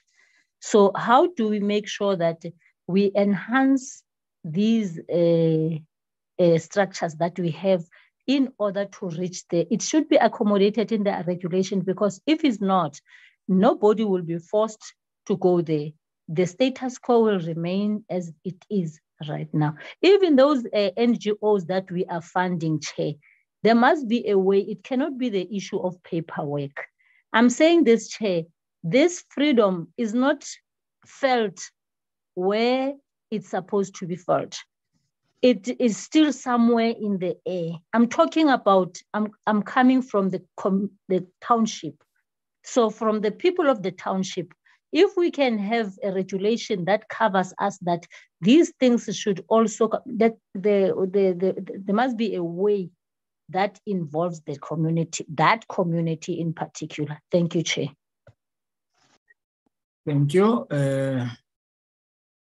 You said, Ms. Mayberg, we want to comment after everybody has. Can I go to Honorable Nola? Yes, Chair. Yes, thanks, Chair. No, I think it's simple like this. As I want to agree with Honorable Jelle, that the people who are most affected by injustices will be found not in affluent communities. That's the conclusion of what Honorable Jelle is saying. You will find that a huge number of our populace in the township and in the rural areas is suffering from a lot of injustices. Municipality services, some are sitting at home with occupational injuries. So we know this, Chair, because when we go to the election seasons, we go door to door. So we get to the ground and understand the difference in terms of the livelihood in these different communities. So I think the proposal or the submission made by Honorable Jelle is that the community service program must make priority of the destitute and the needy people in our communities. Thank you, Chair. I just wanted to add that. Thank you very much, Honorable Nola. Ms. Mayberg. Thank you very much, Mr. Chair. Honorable Maseko Jelle and Ngwala make exceptionally valid points. And I just want to take the Portfolio Committee back to one of the objects of the LP8, the Legal Practice Act, which the Council takes excessively seriously, is access to justice. It's important to remember that we don't only work with the structures, we work with, and on the last count there was about 41,000 practitioners. So we work with those practitioners, not only the structures that do community service and pro bono work, it's the practitioners that do that. They are all over the country. We've got 9 provincial offices. So the poorest of the poor need not go to a structure. The poorest of the poor need only to telephone or contact a provincial office, and we will ensure that they receive the pro bono hours or service that they require. But it is very important to this council that we do give access to justice, and that is ensuring that the poorest of the poor get the required legal representation they need. I don't know if the question of the issue of the difference between community service and pro bono is clarified in section 29, but I'm just going to ask Advocate Brenton Joseph just to elaborate on that. Thank you, Chair. Can I, before I get to the distinction between pro bono, let me deal with the issue of the distinction between pro bono and community services. The way I read the regulations, pro bono services essentially, it's almost an aspect of community services. Community services being the overall provision of free legal services or legal services at a reduced rate. And pro bono in its ordinary sense would mean rendering free legal services for the public good. That's the direct translation of what pro bono means. So, and if one looks at the regulations themselves, 4A1, and it seems to be generic both for candidate legal practitioners as well as legal practitioners, but 4A1 sub Roman numeral 1, A1 says the provision of free legal services by a candidate legal practitioner through structures as contemplated in section 29.2. So there is a list in 29.2 of the Act, but in addition to that, and the important, while I'm on this point, I want to address the question as to whether or not, I think it's the Honorable Maseko Jela, as well as the Honorable Horn, who asked about increasing that list and also identifying other structures that you find within the community where services can be rendered. I think the Act as it stands currently, not I think, the Act does in itself make provision for that through 29 sub 2 sub E, which provides it, any other service with which the candidate legal practitioner or the legal practitioner may want to perform with the approval of the minister. So there is a mechanism to increase or to make specific application to the minister to provide legal services at a particular community, within a community structure or within a community. The policy consideration around why the list is not circumscribed to a limited list, as I understand the chairperson, is in order not to be restrictive or prescriptive. It would then afford access to justice in a lot more meaningful manner if the parties are able to make the application to the minister and motivate either for a candidate legal practitioner or legal practitioner to render services at a particular, in a particular community environment, either for the public good through pro bono services, alternatively through 4A1A Roman numeral 2, which is just generally for no fee or at a reduced fee to individual groups or organizations seeking to secure or protect civil rights and liberties. So that deals with the issue of the distinction between pro bono services and community services. It also seeks to address this particular response, the idea of increasing access to justice through community structures.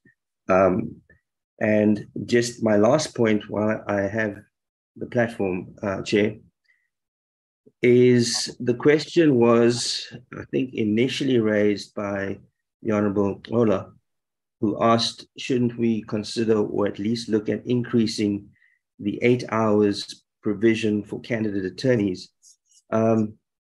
And linked to that, there's a question about proof in respect of the certificates that have to be signed. So let me deal with the first one first, which is whether or not the 8 hours needs to be increased.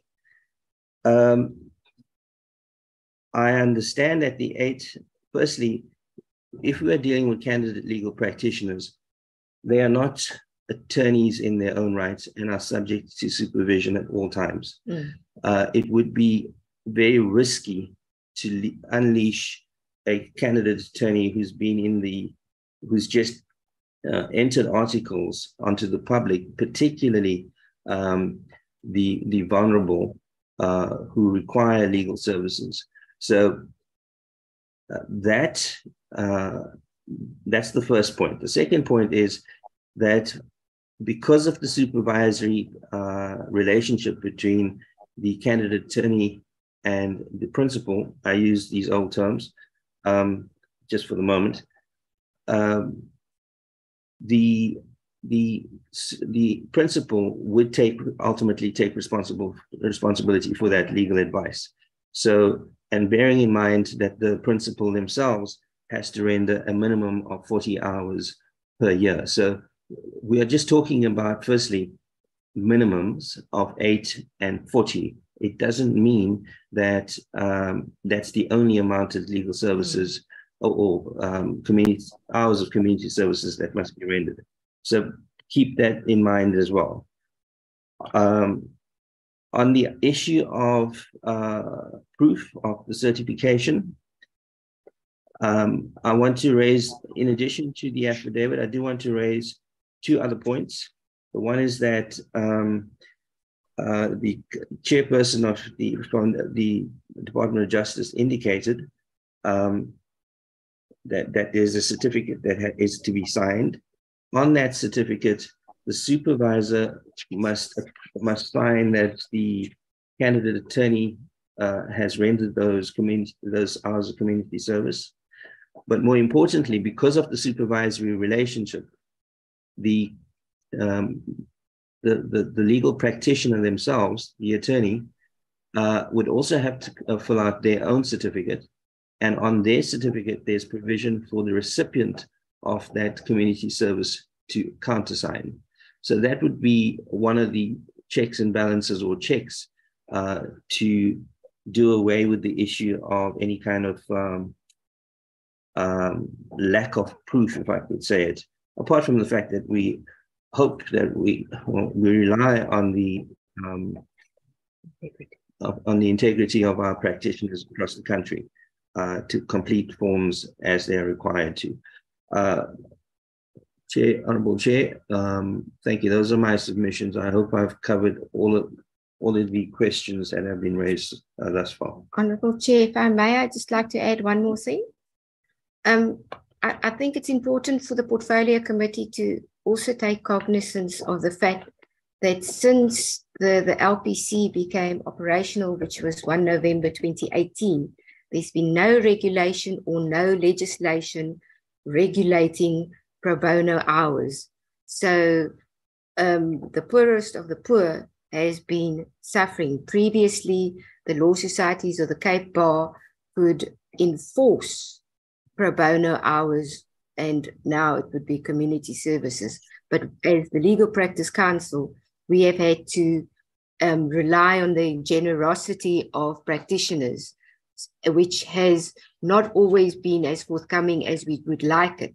So we desperately require some form of regulation so that we can monitor and regulate to ensure that the marginalized and the poorest of the poor do get access to justice. So until we get this regulation, my personal view is that the marginalized and the poorest of the poor are suffering.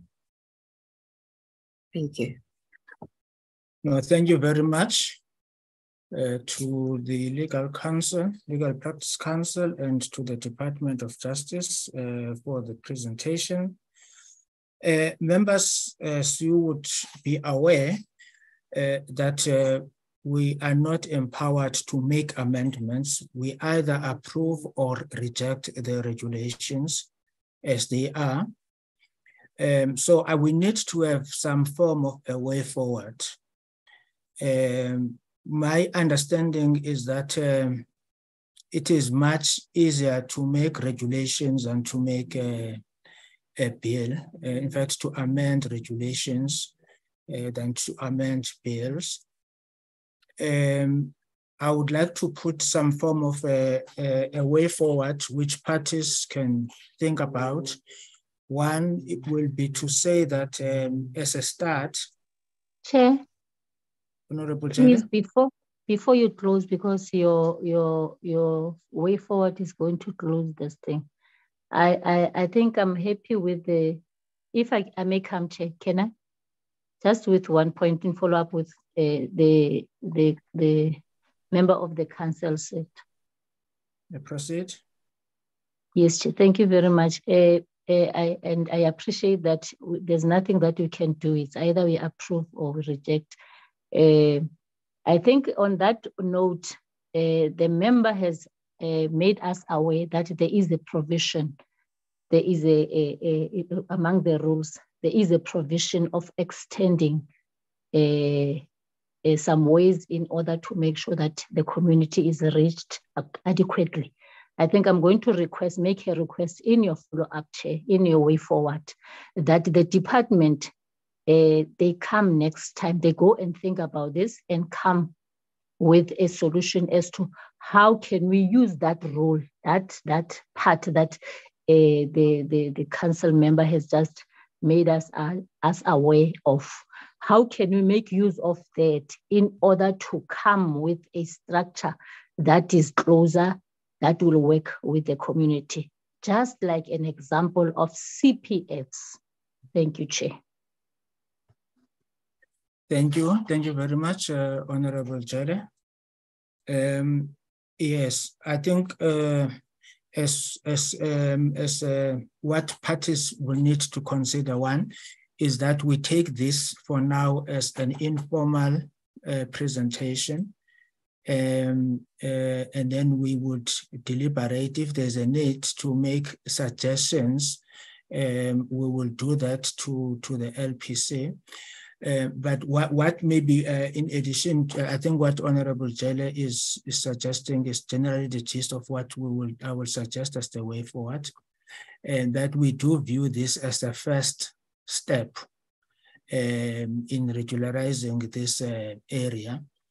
That we also make a recommendation to the House that as we approve these regulations, we will be monitoring them.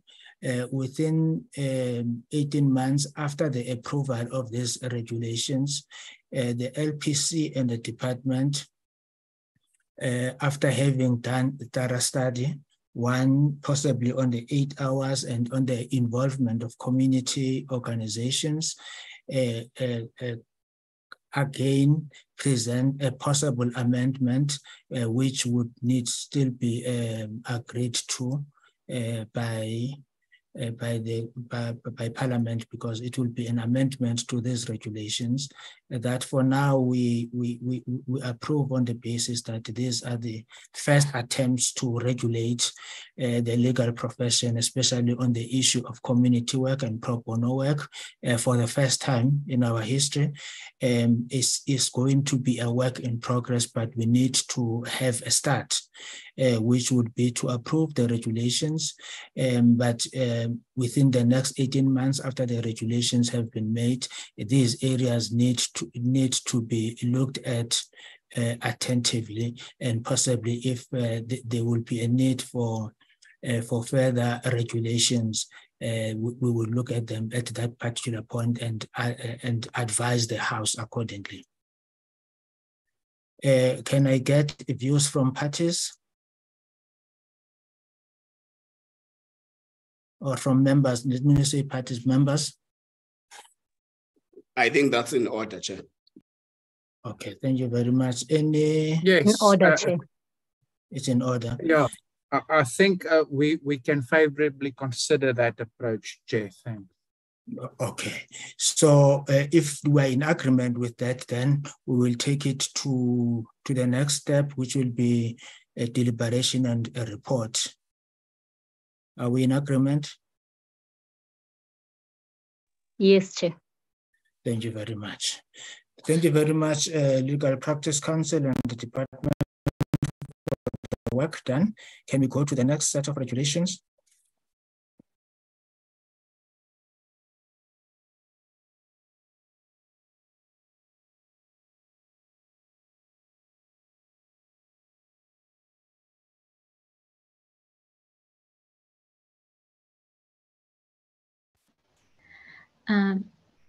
Ms. Pillay, can you assist with the screenshot? Thank you.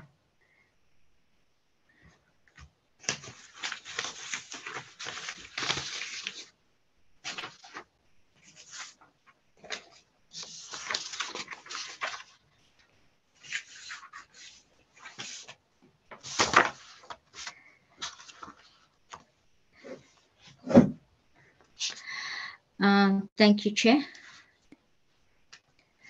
The next set of briefing is on these on the amendment of Regulation 2 of the regulations.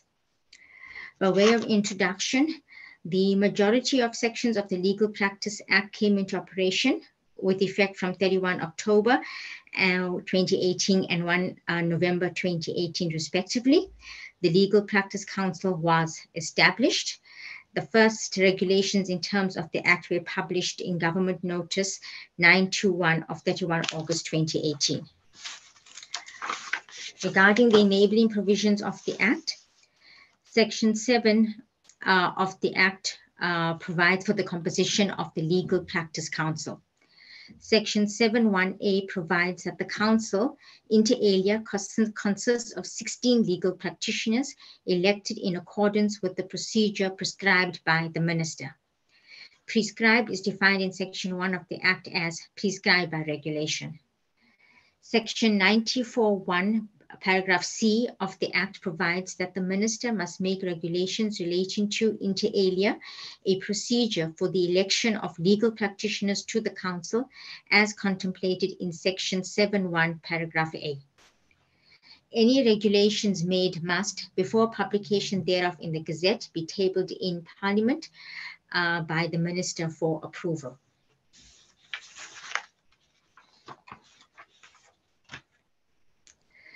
The current Regulation 2 of the regulation provides for the election procedure referred to in Section 7(1)(a) of the Act. The process prescribed by Regulation 2 is currently only paper-based. Regulation 2 was drafted in a limited time frame and was focused on the first election that was held in 2018.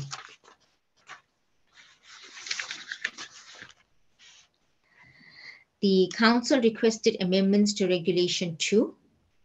Amendment regulations were tabled in 2021, but subsequently withdrawn for technical reasons.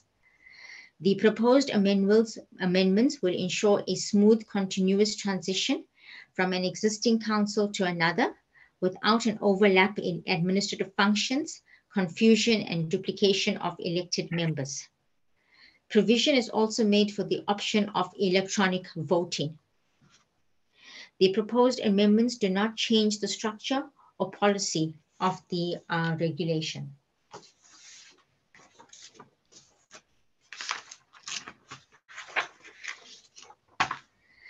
Moving on to a discussion of the amendment regulations. Regulation 1 of the amendment regulations defines the concept of regulations. Paragraphs A and B of Regulation 2 of the draft regulations deletes references to the first election in Regulation 2, Subregulation 2 and Subregulation 3 of the regulations, as it has taken place in 2018, and therefore references thereto became obsolete. Paragraph C of Regulation 2 of the draft regulations amends Regulation 2(4) of the regulations.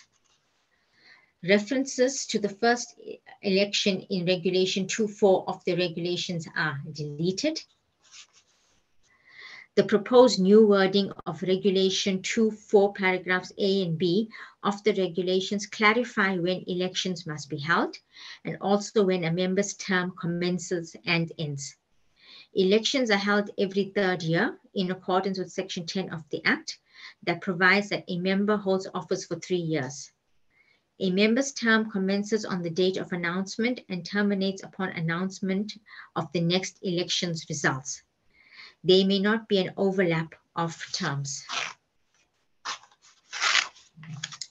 The proposed new wording of Regulation 2(4) paragraph C of the regulations provides that paper ballots and electronic votings can be used.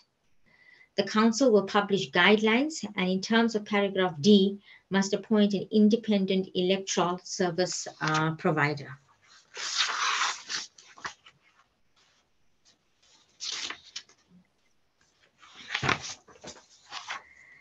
The proposed wording of Regulation 2(4) paragraph E of the regulations provides for when notices requesting nominations must be dispatched by the Council.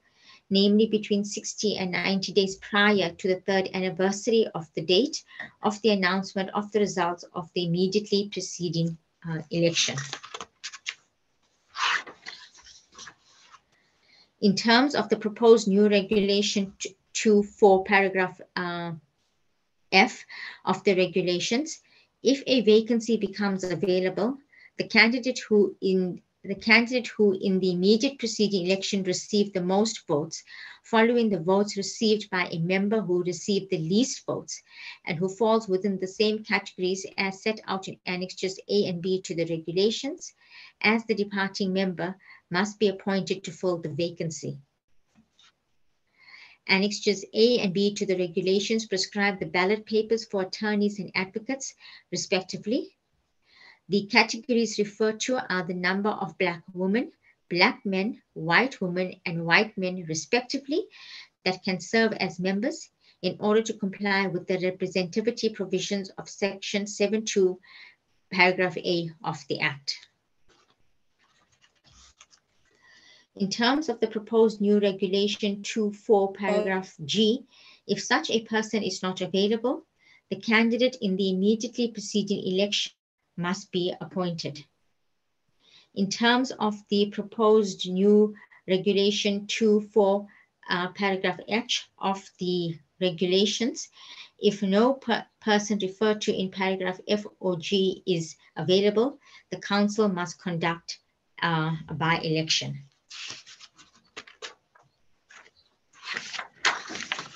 The proposed new regulation 2.4 paragraph I of the regulations provides that the term of the person that fills the casual vacancy must terminate on the date on which the office of the replaced member would have been terminated.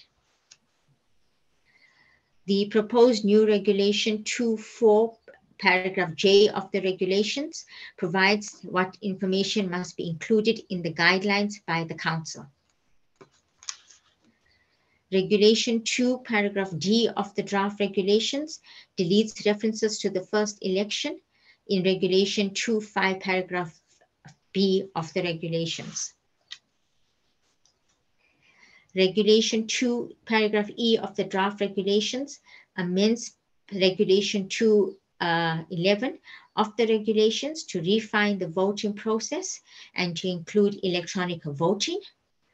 The wording of the new sub-regulation 11 is adapted to include the electronic voting option, and no big changes to the process are made.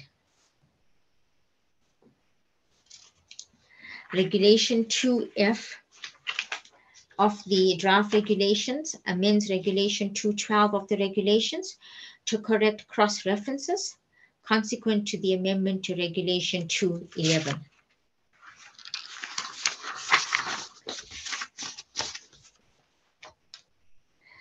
Regulation 2G of the draft regulations amends Regulation 2.15 that provides for when the voting papers must be opened to include a reference to the paper ballots, as the new Regulation 2.25 brackets 25 capital letter A paragraph A will provide for this relating to electronic ballots. Provision is made by paragraphs G, H, I, J, K, and L of Regulation 2 of the draft regulations in sub-regulations 15, 16, 17, 19, 20, and 21 for the situation where the chairperson has been nominated for election, in which case the executive officer of the council will perform the chairperson's duties in respect of the election processes. Paragraphs M and N of Regulation 2 of the draft regulations amend Regulation 2 to 21, 22, subregulation 22, paragraph B3, Roman numeral 3, and subregulation 23, paragraph A of the regulations to correct cross-references consequent to the amendment to Regulation 2.11. Paragraph O of the regulation 2 of the draft regulations inserts a new regulation 2 brackets 25 capital letter A in the regulations to provide for the process applicable to the electronic ballots. The process is similar to that of voting by paper ballots. In terms of regulation 225A, paragraph A, the chairperson and referee must examine the electronic documents, verify them and regard them as void if applicable. In terms of paragraph B, the referee's views prevails in case of a disagreement.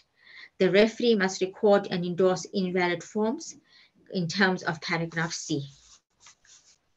In terms of regulation 225A paragraph D, the chairperson and referee must note the voter's information in a voting register.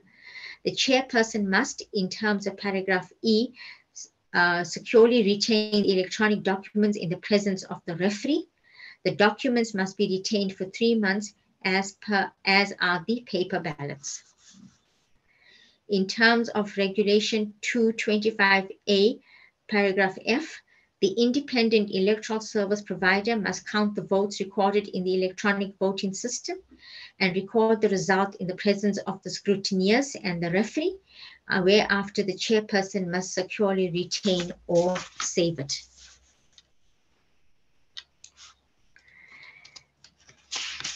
Paragraph P of the draft regulations amends paragraph P of the draft regulations amends regulation 229 and provides for the reporting of the result by the scrutineers to include references to electronic voting and ballot and paper ballots. Regulation 2Q of the draft regulation amends regulation 232 of the regulations to provide how practitioners must be notified of the election results. Paragraph R of the draft regulations amends regulation 235 of the regulations to correct a cross-reference consequent to the amendment to regulation 211.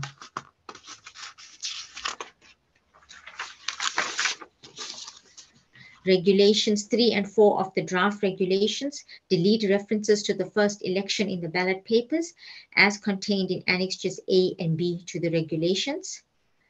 Regulation 5 of the amendment regulation provides that the regulations will come into operation on the date of publication thereof in the Gazette. As a general submission, comments were invited by email from the following stakeholders on 30 April 2021, the Black Lawyers Association, the National Association of Democratic Lawyers, Law Societies of South Africa, Pan-African Bar Association, General Counsel of the Bar, National Bar Council, National Forum of Advocates, Legal Aid South Africa. An invitation to comment was placed on the departmental website on 30 April 2021. No comments were received. Chair, that concludes the presentation. Thank you very much, Ms. Bayat. Legal Practice Council.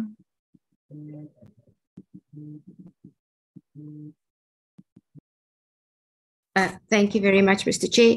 As this regulation does, the amendment does come as we have sought it,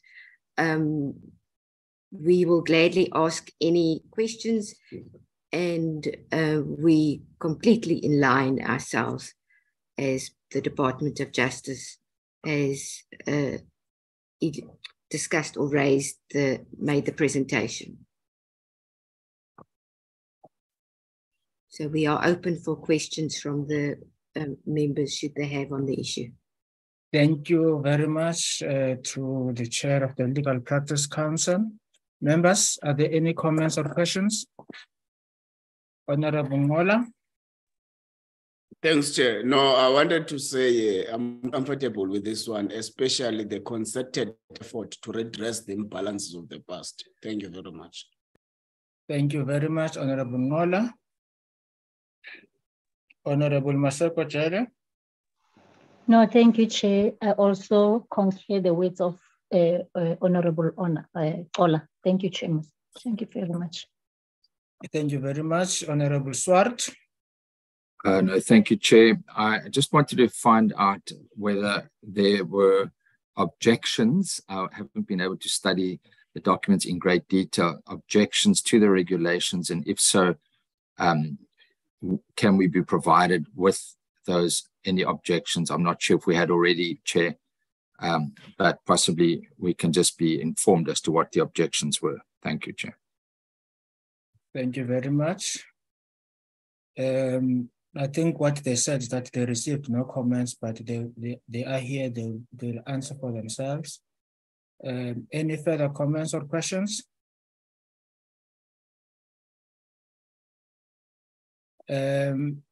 LPC, Department of Justice, can you respond to the question asked by Honorable Swart?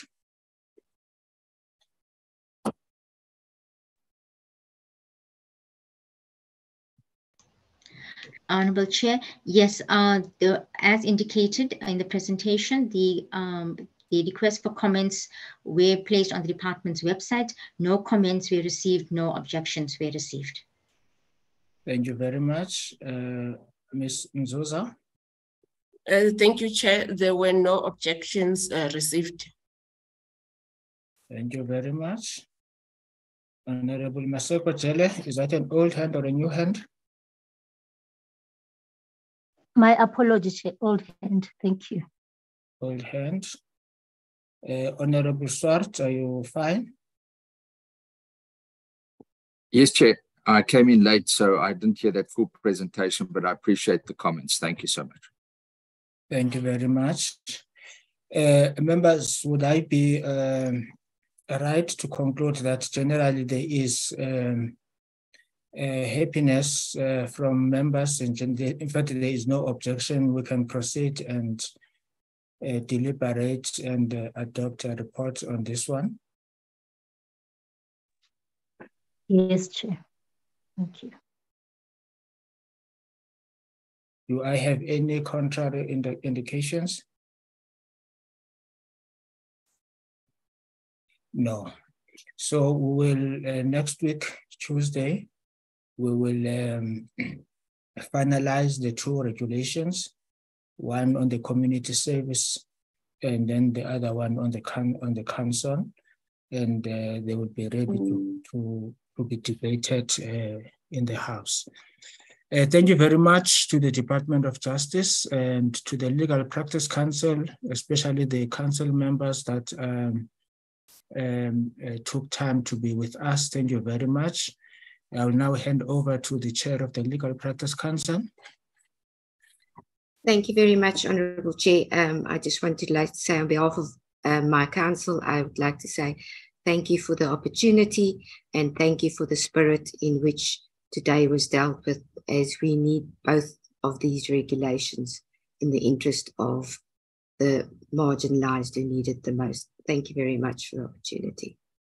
Thank you very much. Then when are you going to finalize this one on the legal education? The regulations on legal education. Maybe we've got our chairperson of the education committee online. I know we are very busy working with it. Oh, I see our executive officer is able to answer that. Okay. Ms. Nzuza? Thank you, Chair. The regulations are ready, Chair. We are ready to come back to the committee to go through them. Okay. I think once they are tabled, the department will alert us and then we will program them accordingly. Thank you, Chair. Thank you very much. Any comment from the chairperson of the legal education of the LPC?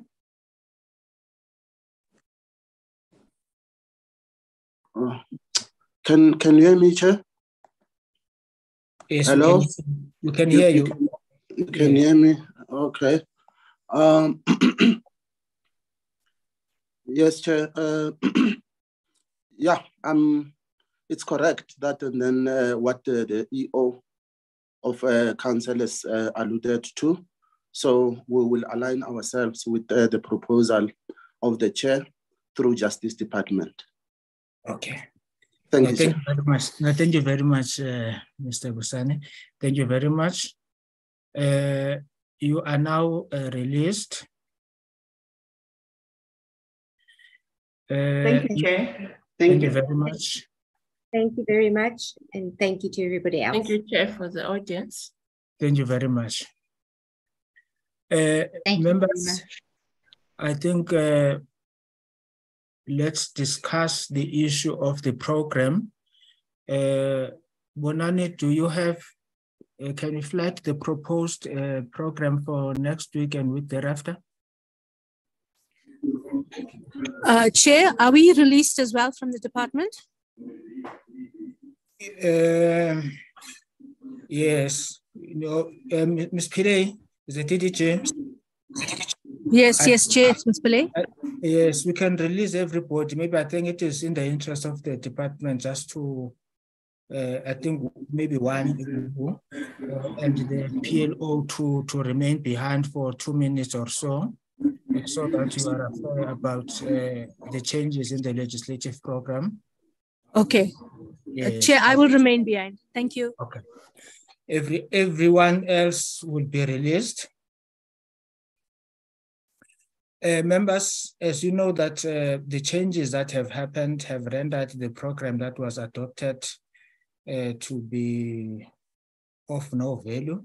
So we had to deal with the 2 remaining weeks to change the program so that we can have a working program.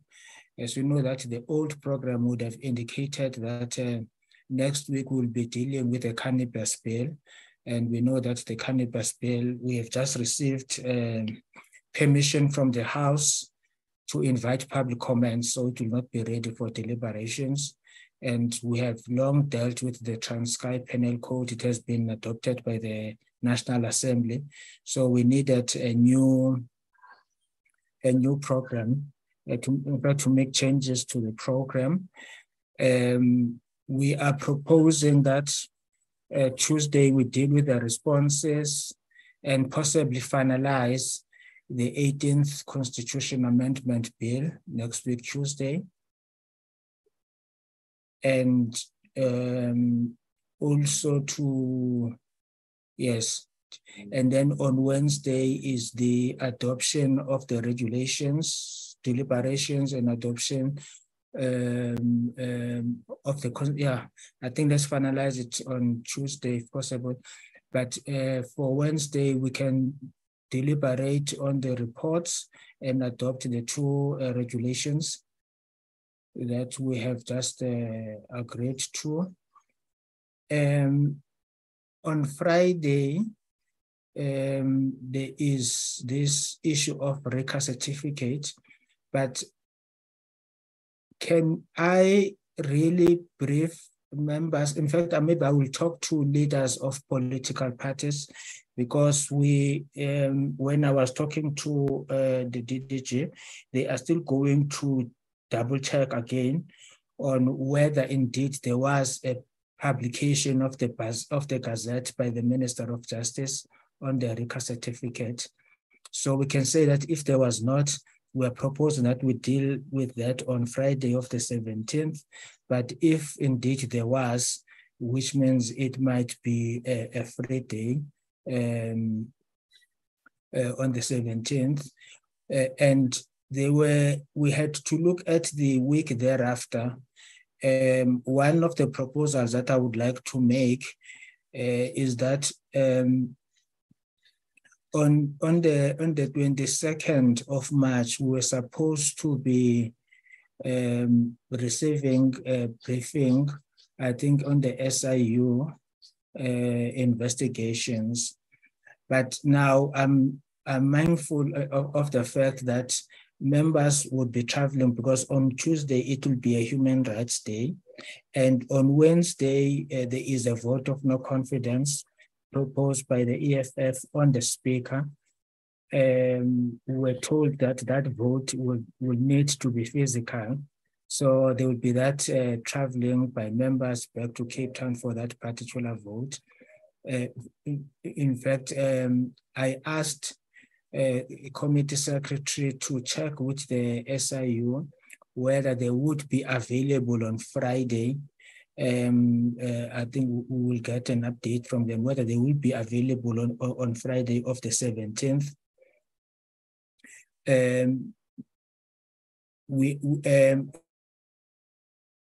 Will tell us as to what was their response.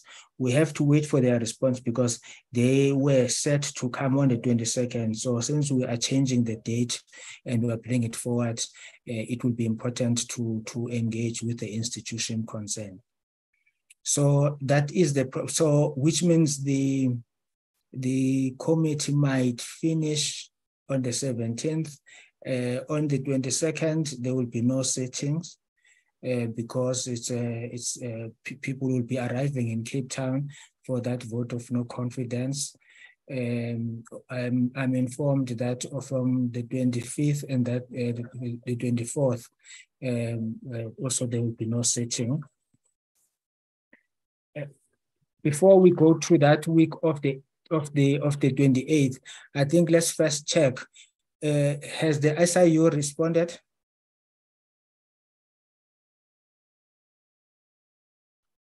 Yes, Chair. the SIU has responded and they're not available on the 17th. SIU, they are not available on the.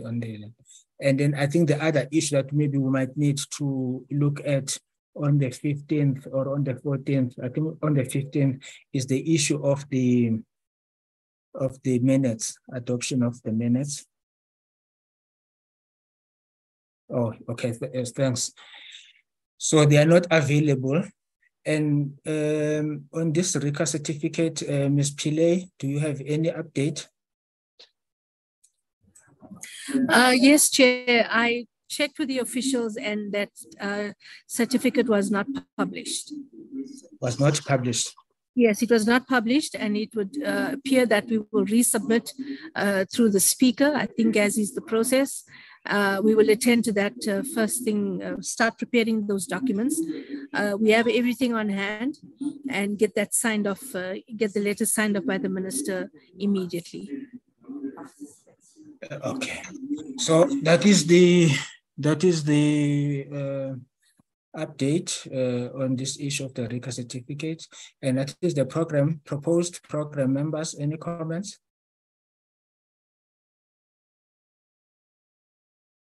Chair, Swatha. Honorable Swartz. No, Chair, that's in order. I've missed a while. This coming Friday, is that still scheduled? And does the impact of new ministers impact our meeting at all this coming Friday? I'm not sure. I haven't checked that. But I'm not sure where we're going to meet with Public Works as well, because I see there's a new minister there. Thank you, Chair. Yes, no, we took a decision to not to proceed with that meeting because it would not serve any meaningful purpose. Yes, agreed, Chair. Agreed. Thank you very much. So this is the program.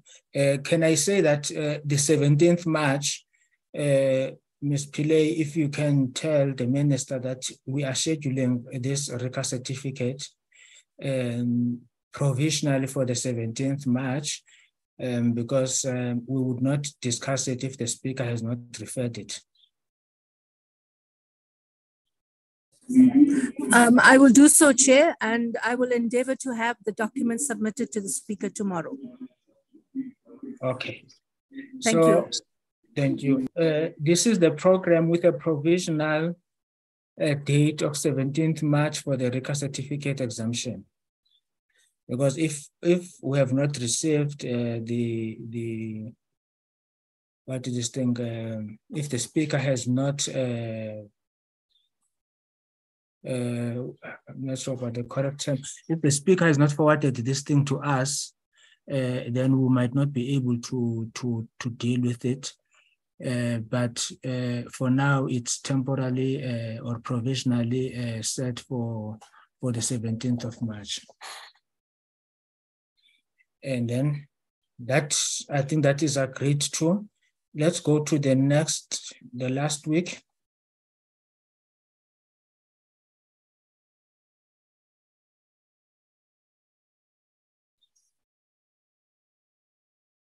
That is the proposed oversight program. As members would know that 28th March to the 31st of March is scheduled as oversight week. This is what we are proposing as the oversight program for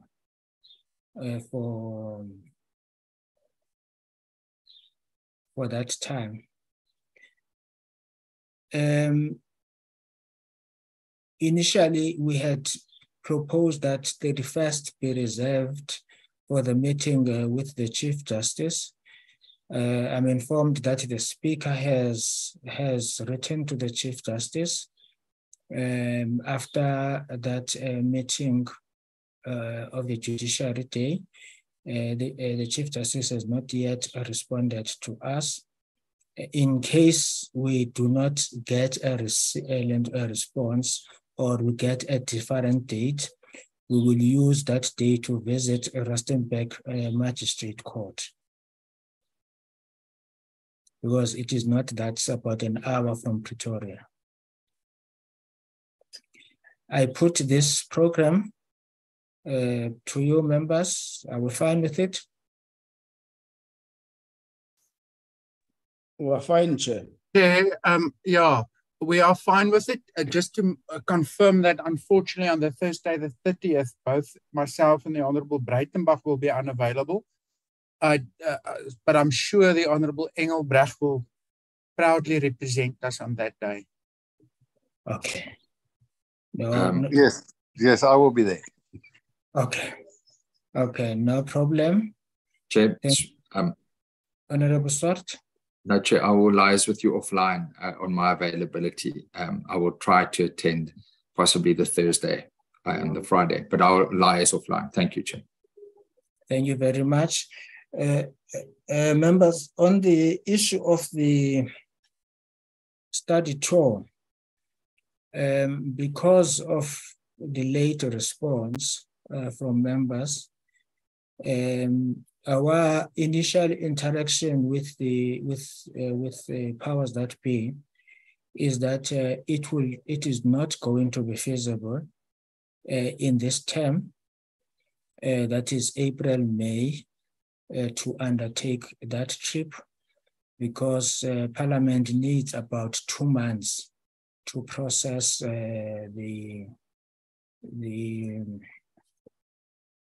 to process everything, including codes and assisting us to liaise with the relevant embassies to get passports and all of those things. And then after that, you would have the long break that countries of the North take, that is June and July. So the next available date for this study tour will be late August, September. That is the update that we have for the trip. I have liaised also with the chair of the NCOP Select Committee, who said she has no objection if it is going to be around that time. So they are also going to do the necessary arrangements on their side so that we have a trip.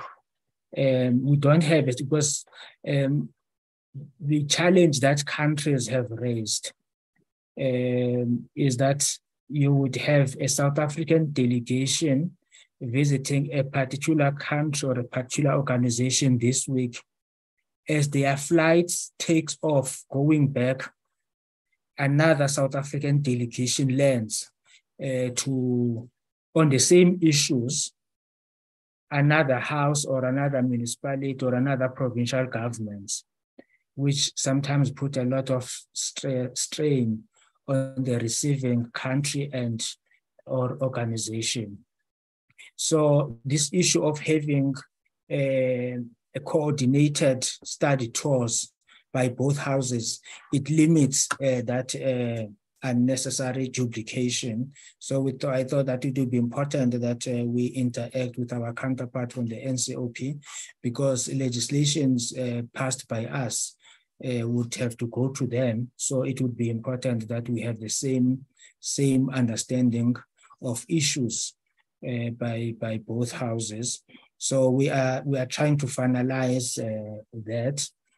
And our initial work has indicated that if we have to cover more than 2 countries, it would not be approved because of budgetary constraint. And then also we can not be allowed to be away for more than 7 days. So this is the work that is currently underway. We are working on that particular study tour. Any questions or comments?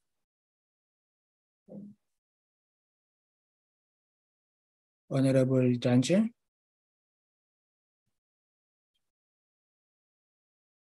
No, thanks, Chair. Just to welcome your report, also to indicate, so maybe it's a blessing in disguise for missing the April one, because you might have missed Ola for that.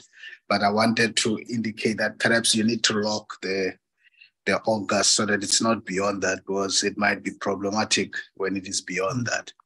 Just to, whether it's one country that we focus on, we lock that in, and then we've got enough time now to plan properly for it. Thank you very much. I think generally all parties after that time would have serious problems. So we'll try to lock that. Honorable Horn? Yes, Chair, I don't disagree. I just, however, feel the need to add that members who make only cameo appearances, I don't think we should take them along. So that member who just spoke now, he shouldn't start packing bags. What is he saying?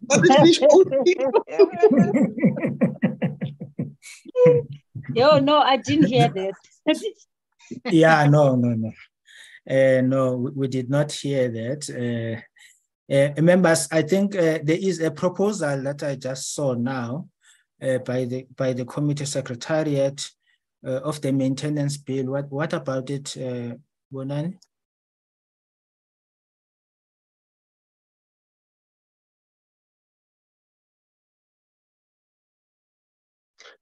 Chair. Yes. I think maybe one is struggling. The department, remember we sent the maintenance bill for the department to make a formal comment, as it's a private member's bill. So we have since received comments from them. So we need to give them a date to come and present those comments. And then we can thereafter decide on the motion of desirability if we desire to continue with the bill or not after we've considered their comments. And I think that's what Bonani wanted to allude to. Oh, okay. So when can we schedule it? Because provisionally we are having that on that 17th date where the department still needs to present table. So we can provisionally have that too, because it's not long. They're not long comments, Chair, when they brief us on that RICA. So we have that as the second item on the 17th.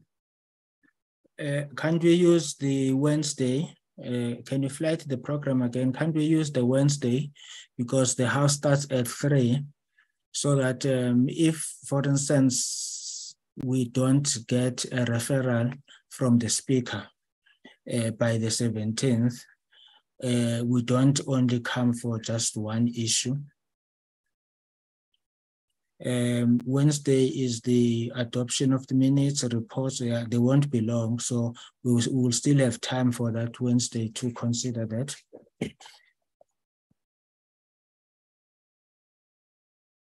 Because I think there might be a delay in referring this. There's a possibility, in fact, that there might be a delay in referring this RICA certificate to us by the 17th. Is that in order, members? Yeah, Chair. Okay. Yes, Oga. Yes, all right. No, thank you very much, members. Thank you very much, members. The meeting is adjourned.